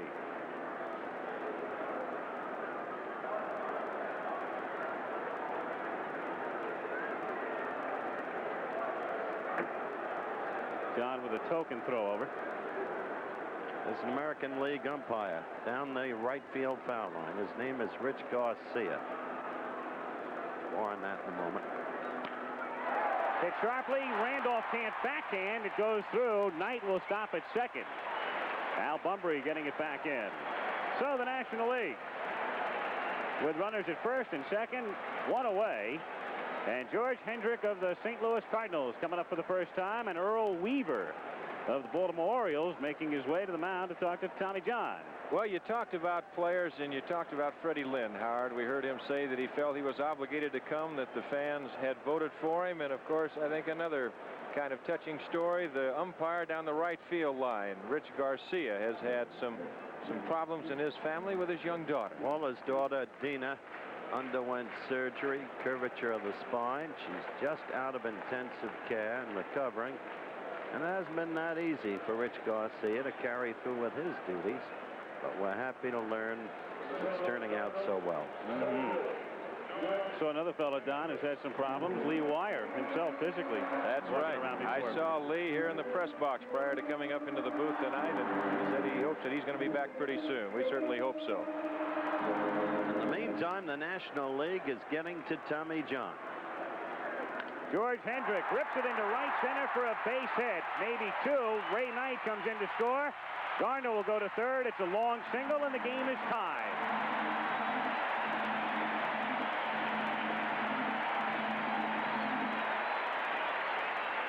Watch this swing by George Hendricks. Here's what makes him such a good hitter. That ball down and away, he just goes right with it. A good shot up the alley right center field. Knight coming in to score all the way. Garner very heads up as he ends up at third. Here comes Earl Weaver, and that could be all for Tommy John. It will be all. Stephen Farmer throwing, Al. So Weaver on his way out to make the change. The American League 2, the National League 2 in the bottom of the 6th. We'll be right back. One reason the White Sox have enjoyed good success thus far this season would be that man who's been instrumental in 23 victories. He's won 6 himself and saved 17. The big right-hander Ed Farmer coming on in the bottom of the 6th inning. The move made by Earl Weaver, who has made a lot of moves tonight and a lot of moves that might be second-guessed. That's true. I remarked when he put in that bevy of substitutions earlier that he was diminishing his power, especially in the outfield. Now he's got Jackson out of the game, Lynn out of the game, Rice sidelined with the injury, and he's got all those lefties in there against Royce. Well, I think every all-star manager will tell you, you can't please them all. You can either play to win with your best or try to get everybody in. There's a man who's become an institution in Los Angeles. The peanut vendor. Yep, famous from guy. all angles. On the other side of the coin, going back to Dunn's pregame talk with Weaver, he made it clear he wanted to get everybody in. So this may be his whole purpose. You'd love to get everybody in, and you'd also love to win. Somewhere along the line, why things just might turn out that way, or might not turn out that way, I should say. And right now, why the American League lead is tied, and it's in jeopardy. Runners at first and third, one out, and Dave Winfield pops it up in foul ground. And it will land and bounce in the dugout. 0-1 the count. Phil Garner, the go-ahead run is at third. And there's George Hendrick, who drove in the tying run at first, held aboard by Cooper. 2-2 tie in the bottom of the 6th inning. Infield double play depth.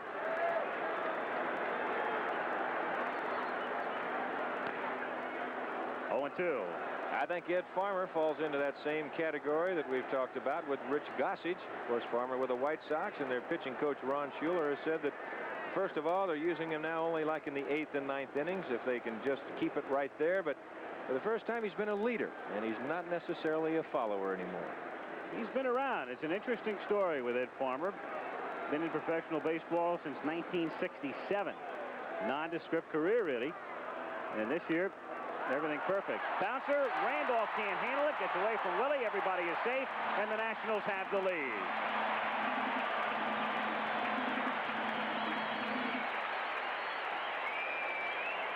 That ball hit out on the end of the bat. It was hit hard. It short-hopped Randolph.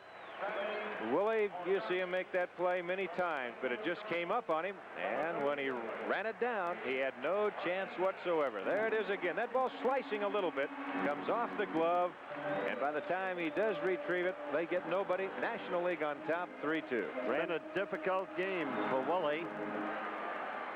They give him an error on that one. They gave him the error before when he threw it by Cooper, as Keith Hernandez bats for Steve Garvey and looks at a strike. His teammate Hendrick at second. Dave Winfield aboard at first. Hernandez hitting .323, co-MVP with Stargell last year and the batting champion. 1-1.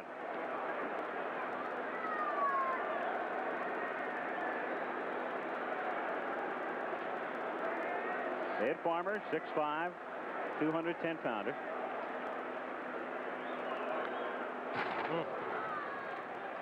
One and two. Boy, he's got a nice swing. He's beautiful. National League batting leaders, of course, Reggie Smith started. Templeton is not here. If he's not starting, he's not departing, according to Gary. Cromartie's not here either. But Hernandez at the plate right now, tied for third. 2-2.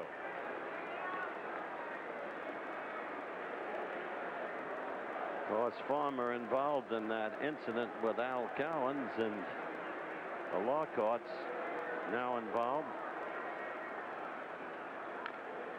Fouled at the plate. You're hearing about that one, I think, for quite some time, perhaps. Of course, Farmer last year hit Cowens with a pitch, sent Al to the hospital. Next time he faced him, Cowens now, of course, with Detroit. Easy ground ball, and instead of running to first base, ran right at the Farmer. Suspended for 7 days. And the criminal complaint subsequently filed. 2-2 pitch. Got back off Farmer, and Yount will have to hold it as everybody is safe to load him up. Hernandez sharply back through the middle. Farmer just getting a piece of it. And Keith is aboard and happy.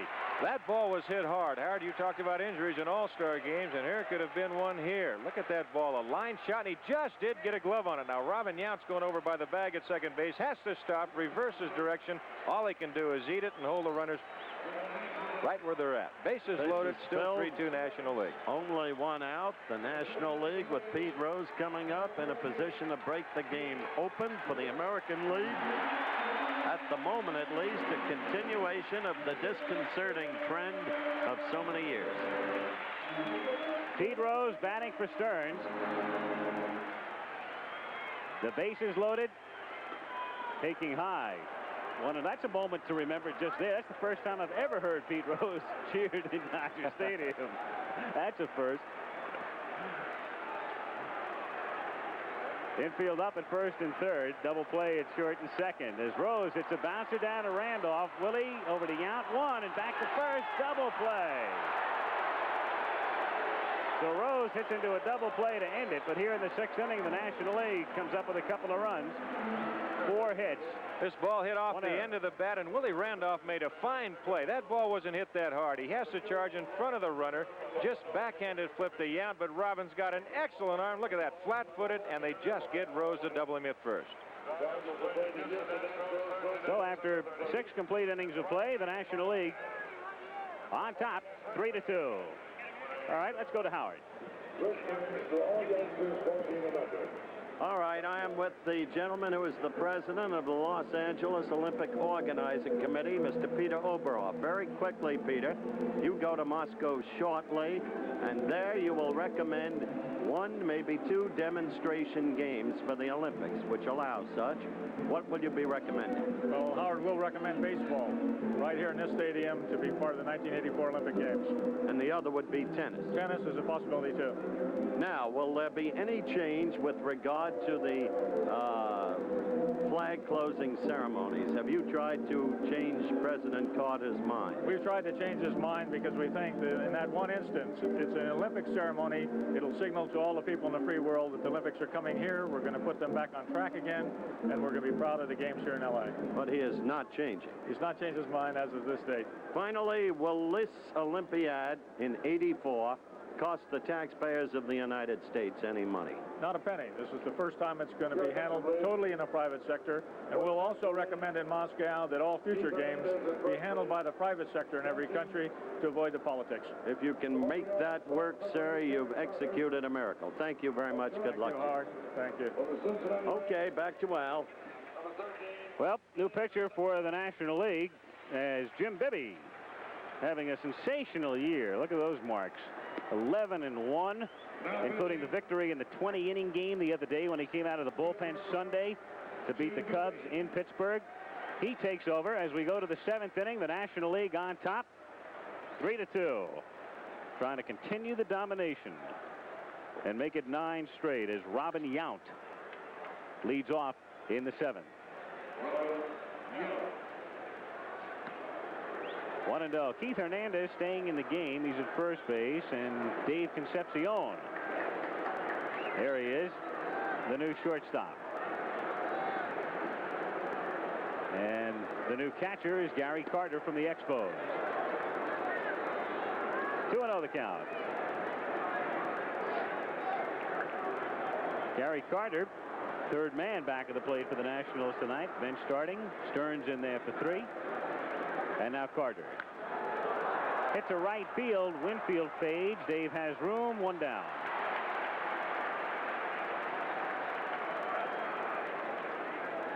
One out, and Willie Randolph coming up.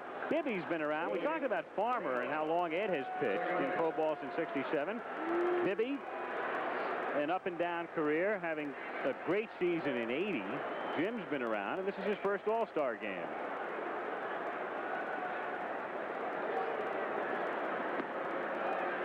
Jim found himself the second half of last season. Proved himself in the World Series. Did a magnificent job as Randolph rips it into right center field. That's his second hit. Hendrick gets it back in. So Willie tonight with 2 hits and 2 errors in the American League with a total of 7 hits in the 7th inning. As Cecil Cooper comes up. The one error that doesn't register was the pickoff at first. That probably killed a big inning for the American League. An eventful night for the Yankees second baseman with good speed as he takes his lead at first. And Cecil Cooper coming up. Good to see the Brewers getting some attention. It's a team that has excited a lot of people, and we don't have to tell anybody in Wisconsin. But as far as national acclaim and publicity, relatively unknown. Well, that's so true, and you've got to believe that if the Yankees just falter a little bit and Milwaukee can continue to play their steady ball, if their pitching just gets a little, maybe a little sounder, it's going to be a dogfight. It's not over by far. Well, you're touching on the very valid point that Ben Ogilvy made in that piece we had at the beginning of the telecast. When interrogated by Keith and Al yesterday, he said he thought the players should select the All-Stars because the Milwaukee market gets outvoted by the Los Angeles and New York markets. There's a bouncer to short. Concepcion shovels to Garner. Back over to Hernandez. Double play. In the 7th, no runs, a hit, nobody left after 6.5. Nationals 3 and the Americans 2 as you look at Mrs. Bibby. Again, we draw your attention to the commissioner's box, and baseball welcomes the Attorney General of the United States, the Honorable Benjamin Civiletti.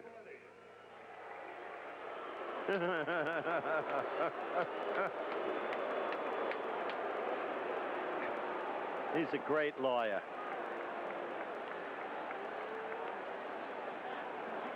Hoped I get done in time to make a pit stop.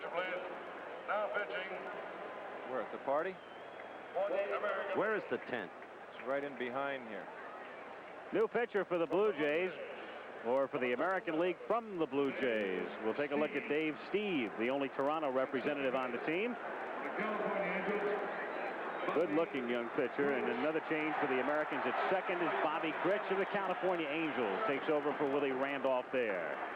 Steve's another remarkable story, Al, as you know. Converted outfielder. was playing the outfield a couple of years ago. Now look at him. Pitching in the All-Star game. As Ken Griffey stands in. Griffey had the National League's first hit. Home run in the 5th. 0-1 the count. By the way, a lot made of the selections, of course, and we've been touching on that. Every team has to have at least one representative. And Steve here for Toronto as Griffey loops it into right field, and Ken is 2 for 2. Landreau getting it back in. So This Ken is Griffey. Griffey.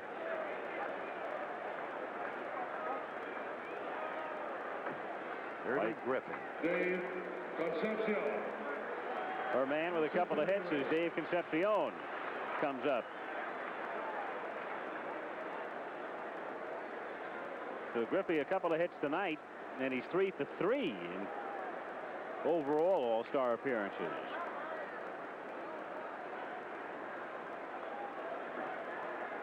Concepcion batting for the first time in the game.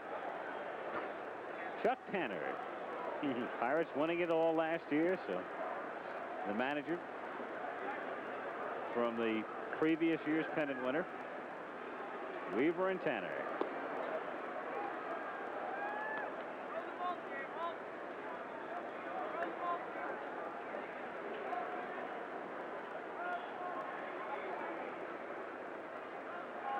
Runner goes as Concepcion fouls it away. 1-2 the count.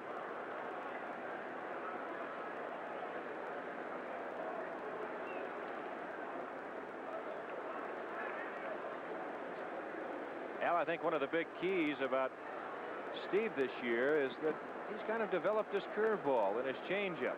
He's got some pitches to go with that fastball. He's a comer, and right now he's in his first All-Star game. Bouncing ball down to Gritch. To Yount 1. Robin back to first. Not in time there. Concepcion legging it aboard safely as you look at Delia Concepcion. Davey reaching first on the force at second. So Dave Concepcion aboard. Here's Bill Burton, the Houston Astro manager. First base coach tonight is Gary Carter. Comes up. That'll be one of the few times that Burden will pat Concepcion on the seat of the pants. You bet. A lot of strange sights that you'll only see in an all-star game. That's right. They go back to war in another couple of days.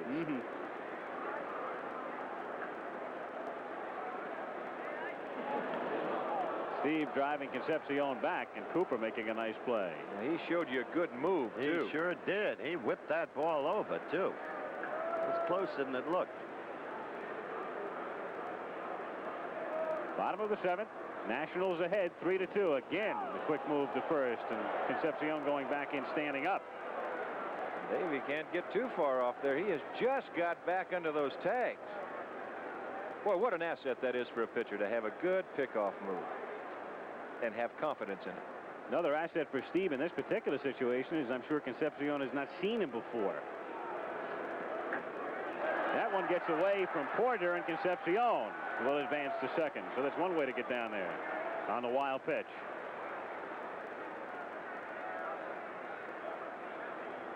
Here's a tough pitch for a catcher to handle. That breaking pitch down in the dirt, you try and get there and block it. You see that Darrell kind of lifted his head just a little bit, and then that's all that happened. The ball just got by him, and Concepcion's at second base.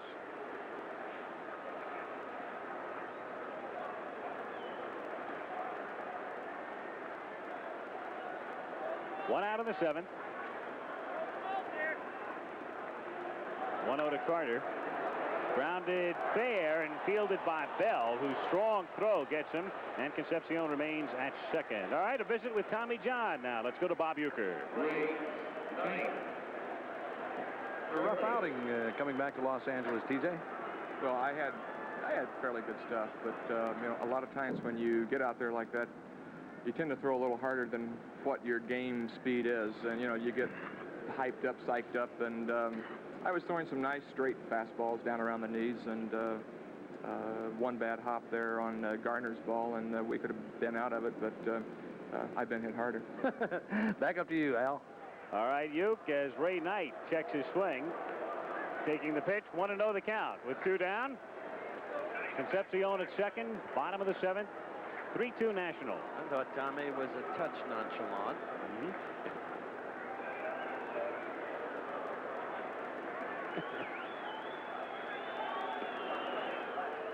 2-0 the count. I think that's probably the one thing for any department in this game of baseball, and it'll happen to the pitchers. You get in an all-star game in front of a sellout crowd all the time, and sometimes you do. You get trying to throw a little bit harder than you actually should.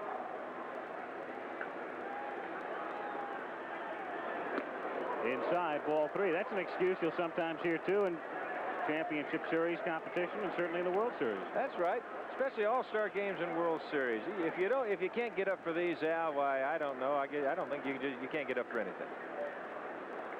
Tell you, one fellow I hope gets in tonight is Alan Trammell of Detroit. I do, Boy, too. was he excited. That one is ball four. Gets away from Porter. Concepcion will go to third. Take a wide turn there and then hold. Johnny McNamara, you can see where he was down that third base line.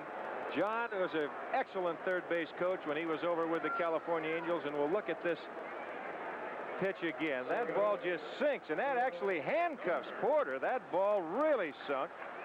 And now Darrell has to get on it in a hurry. Here comes Concepcion around. Now you don't even see McNamara. He is way down the line. He's letting Concepcion come as far as he can and says, that's all. Hold it right there, pal. Good work by Johnny McNamara. Porter charged with a pass ball, so runners at first and third, two down.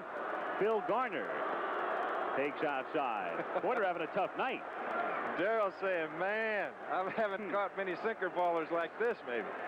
Steve has got good action on his fastball. You can see that last. Darrell, it just hit him on the top of the glove. It never got him on the front part of the glove. 1-0 on Garner.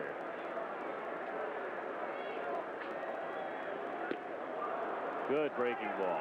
But you know what's funny? Take an all-star catcher like Darrell Porter. You look at Concepcion at third and over at first, Ray Knight. Give them another inning. That's all they need. Don't handle them like they've been catching them all their life.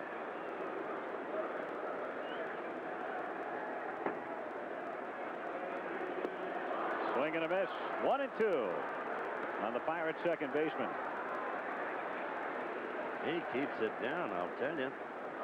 Keep that breaking pitch down there and that sinker down there, and you're going to win some ball games. Steve, right now, record is 7-6. I don't know whether that's indicative of the kind of pitching that he has done all year long. A good ERA of 3.10. Knight goes. Garner takes inside. The throw goes through, and then Gritch goes back to third, but Davey is back in safely as Knight is in at second. That was a heads-up play by Bobby Gritch. They didn't have too much of a chance to get Knight. Bobby just came up in front of the bag to cut off the throw as we look at it one more time. And he's hoping that Concepcion is going to come down a little bit into no man's land where they can get him. But they can't. Davey just bluffed a little bit and got back under the tag. The count on Garner is 2-2.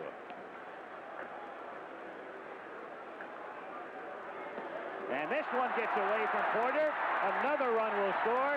Concepcion shows the plate to make it 4-2 as Knight advances to third. So Steve has good stuff tonight, but too good for Porter. Now this appears to be a breaking pitch down and away. Darrell's got his glove turned the wrong way. And now all he's got to do is try and run it down. You know that Concepcion's going to score. He's got to try and hold Knight at third.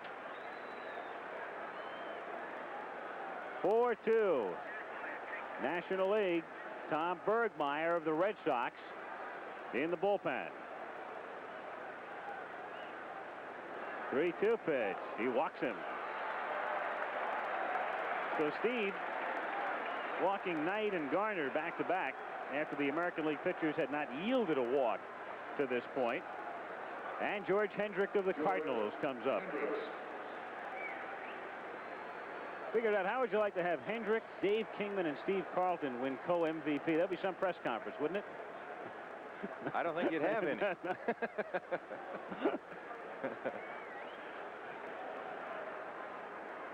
They send Garner, pitches outside, the throw going through, not in time as Knight holds at third.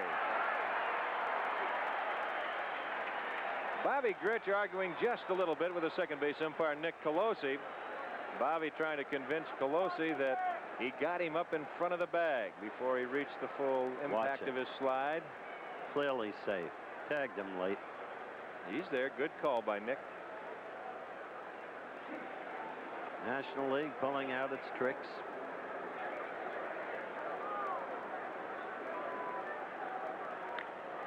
Fouled away. 1-1. You know how far out in front he was of that pitch? He hit that ball pretty good and hooked it back up over the dugout. Look around Dodger Stadium. Hard to believe it opened in '62. The place is still immaculate.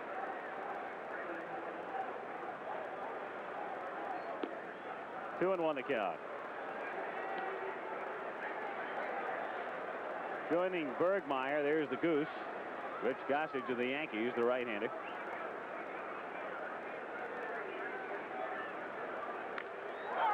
Line to center field, but Bunbury is there and makes the catch. The inning is over. They pick up another run.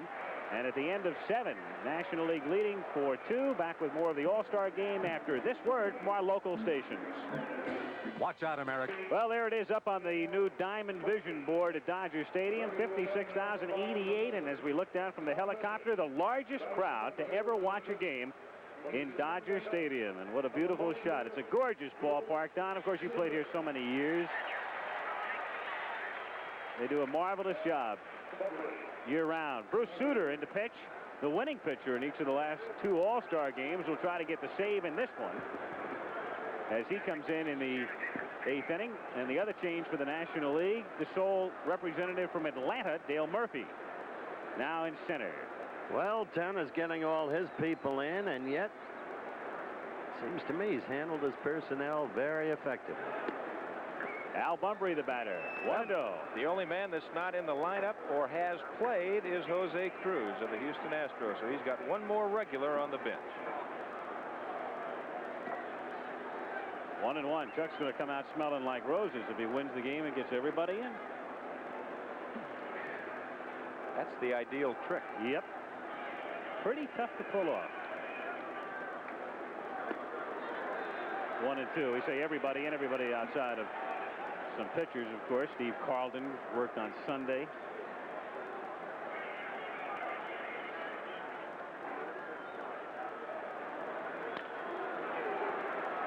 Ground ball to Garner. One away.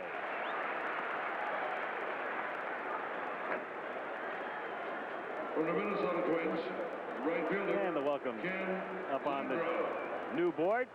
We thank you. That last inning became suddenly untidy for an all-star game. Porter having all that trouble with Steve. But on balance, it's been an interesting game. Now, they face the American League the same dilemma. Kenny Landreau fouling it away, 0-1.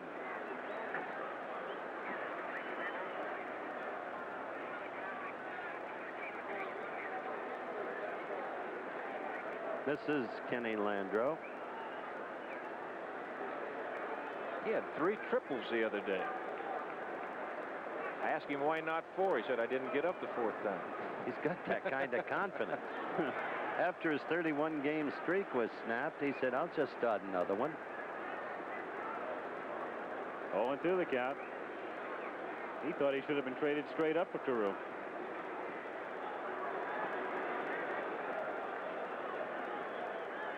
One and 2.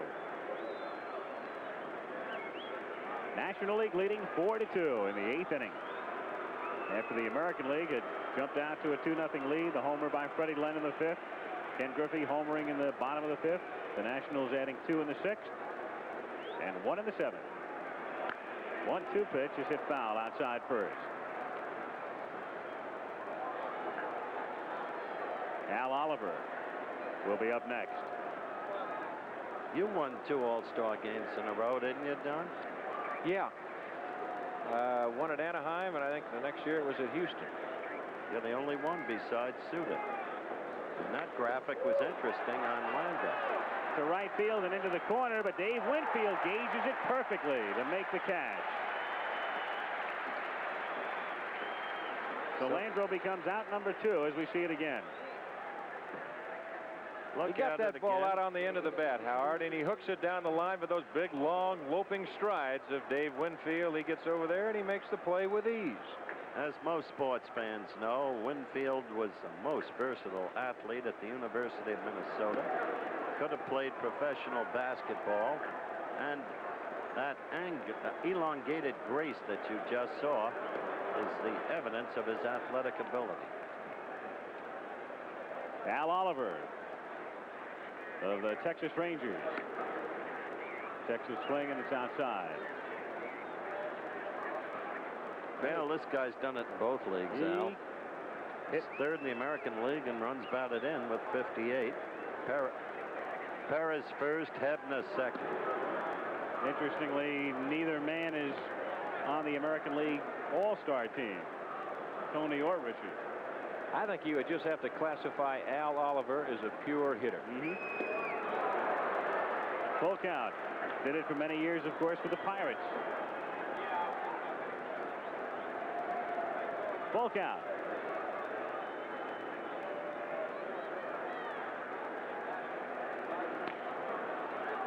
Garner will handle this one, and Bruce Sutter has a 1-2-3 inning. The Americans gone in order. After 7.5, the score remains the National League 4 and the American League 2. American League 2, bottom of the 8th inning upcoming. And right now, let's take a 5-second pause to allow our local stations to identify themselves. Eyewitness News follows the game on WABC-TV, New York.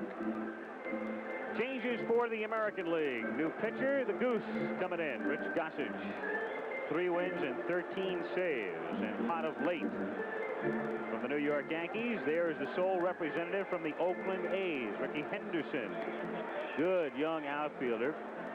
One of 3 possessed by Oakland. And there's our man, Alan Trammell, maybe the most excited of all the players to be in his first All-Star game from the Tigers, taking over at shortstop. As he put it today at a luncheon, this would have been my senior year in college.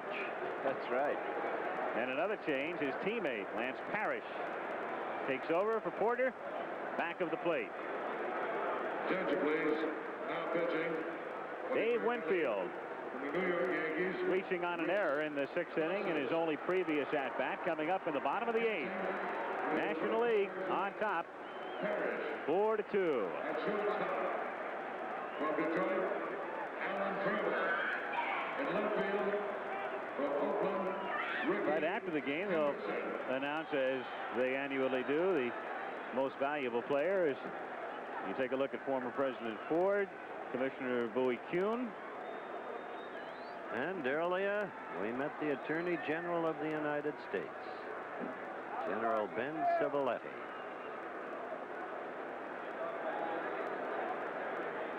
Dave Winfield of the San Diego Padres facing Goose Gossage. Bottom of the 8th inning. Sloan never fouled. 0-1. It'll be interesting to see who the MVP is. Well, the guy that drove in the go-ahead run has been George Henry. But Ken Griffey was the guy who ignited this started ball everything. club. Steve Stone was perfect, but his team's losing. It is going to be interesting. Hit to right field. Landreau coming on and makes the play. Kenny Landreau of the Minnesota Twins got a good jump on it and makes the catch for the out. 1 down. Well, Kenny Landreau is used to these Southern California skies. He's from right here in L.A. That ball is a tough play because it's slicing away from him, but Kenny, an excellent outfielder, makes a fine play. Well, you look at it again. That ball moving away from Landreau, got an excellent jump. Out number 1. Keith Hernandez of the Cardinals takes a strike. Well, his father taught him to hit. Did some job. 0-2 from the Bay Area. He and Kenny Reese, both from the San Francisco Bay Area. First and third with the Cardinals. Part of a pretty good offensive machine.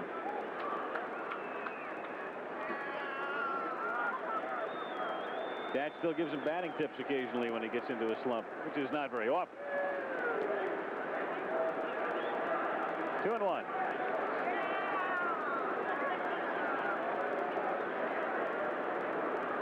Sun setting over the mountains, just beautiful. 3-1. There you see a panoramic view.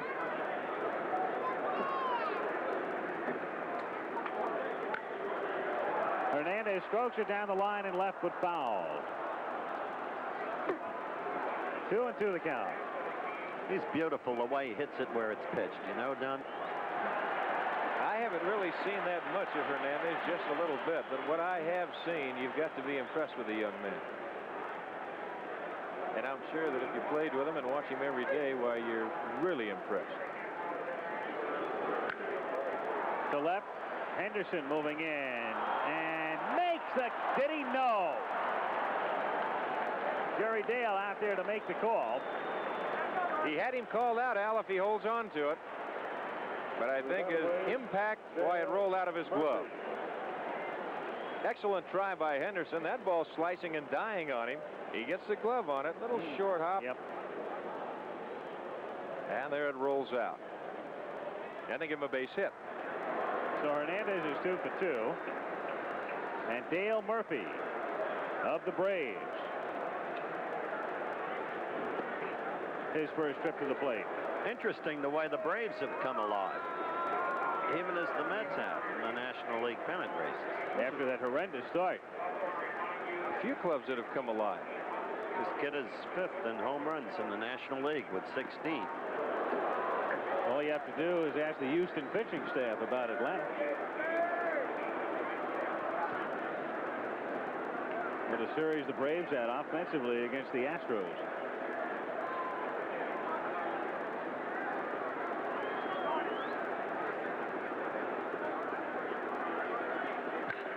To deep left field. Henderson going back into the corner, and it's foul. So Murphy with the distance, but it hooked. And it's 1-2. The Goose is saying thank you. He got a breaking pitch over the plate, and the National League just about put it out of sight. That's an interesting graphic. Hasn't allowed a home run to a right-handed hitter this season. He came close. 1 ball, 2 strikes. 1 away in the 8th. 2-2 now on Murphy. Ball rolling around behind home plate on Parrish, but I got news from Mr. Hernandez at first base. You better get about halfway there because Parrish has a gun. He's got a howitzer. Murphy a number up the third base line, kicking foul, and the count holds at 2-2.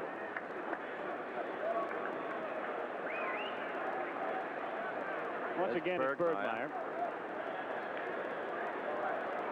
Tom in the American League pen. Tell you that last Monday night game, the Yankees against the Red Sox, when Gossage threw his heat. Wow. Tony right. Perez never saw that last strike to end the game. 2-2 pitch, little squibber off the end of the bat. Cooper looks at second and then makes the play himself at first for the out. And Hernandez advances to second. So 2 down. Tonight, immediately following your late local news, ABC News Nightline. Ted Koppel examines the crisis in the American auto industry, featuring reports about President Carter's Day, activities in Detroit and Tokyo, the 2 leading automotive centers in the world. That's tonight on Nightline.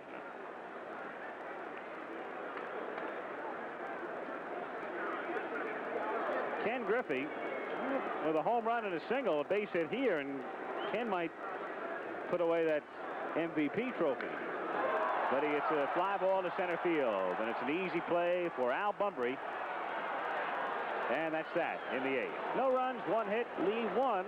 The Americans coming up in the 9th. The Nationals trying to make it 9 straight, leading 4-2.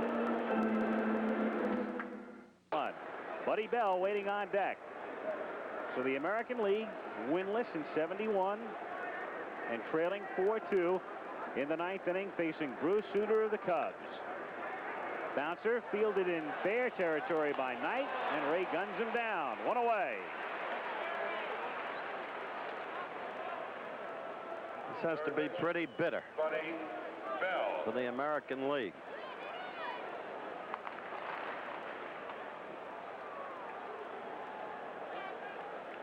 Buddy Bell coming up.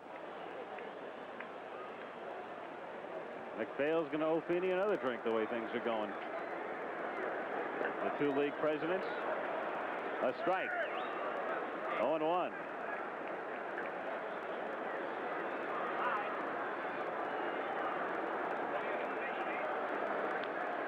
Half swing grounder foul. And the count 0-2. Bobby Grich on deck. Bruce Sutter, winner in 78, winner in 79, and trying to be the saver in 80. Jerry Royce, the pitcher of record for the National League. Tommy John for the Americans. 0-2 the count. I don't know whether that's California or Texas. Nah, that's California. Or Colorado, where the hats have become a major factor. Grounded to short. Concepcion able to get him with some help from Hernandez. So 2 away in the 9th inning. Sutter has retired the 5 men he has faced, making it look easy as Bobby Grich comes up to try to keep it alive. And if he can, we would see Lance Parrish next. Interesting to come down to the final inning and find you've got Henderson, Bell, and Grich. Well, both managers, Al, have used their rosters as well as they figured they could. They've got Orta left for the American League and Jose Cruz for the National League of the regulars.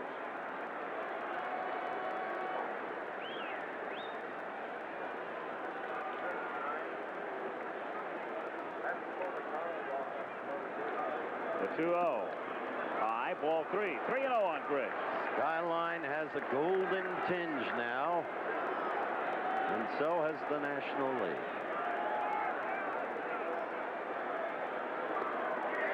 Ball 4.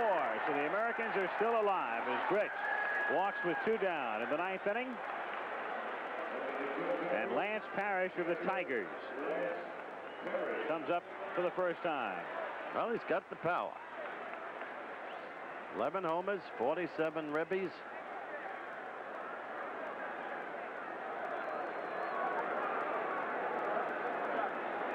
But facing a very tough man to hit one out against. He does get you to hit it down, doesn't he?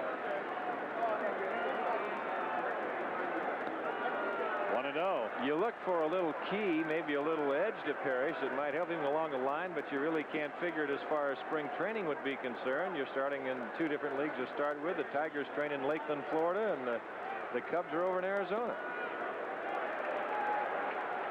1-1 the count. Suter trying to put this one away for Jerry Royce.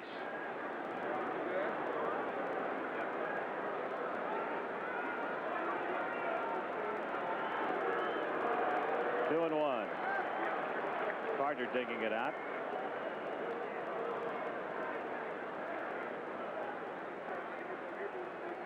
Suter saving 8 in his last 11 appearances. Bruce this season, by the way, has given up only 2 home runs in 51 innings of work.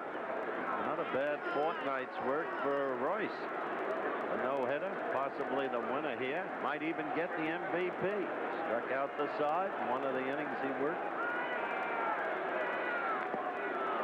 2 and 2, and that one got John Kibler, the plate umpire. Takes some guts back there, I'll tell you. John's all right. Veteran National League umpire. He's been whacked around before. Gary Carter checking with him.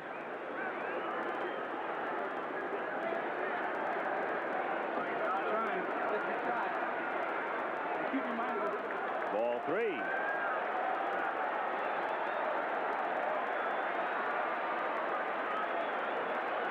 Little stirring now.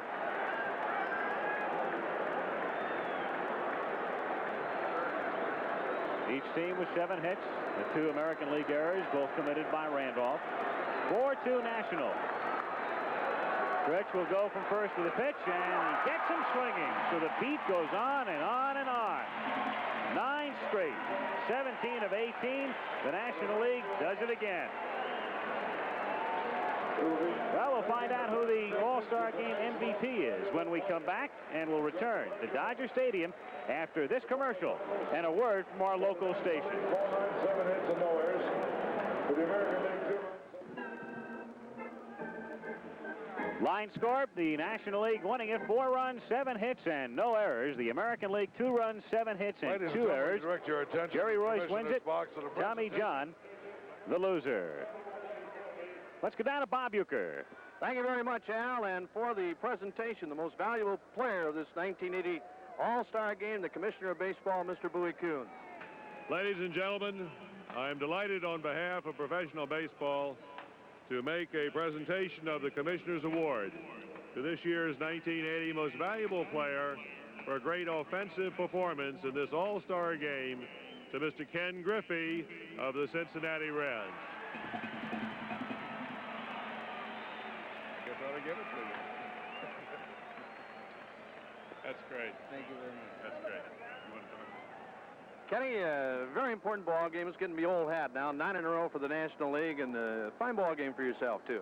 Thank you very much. I appreciate it.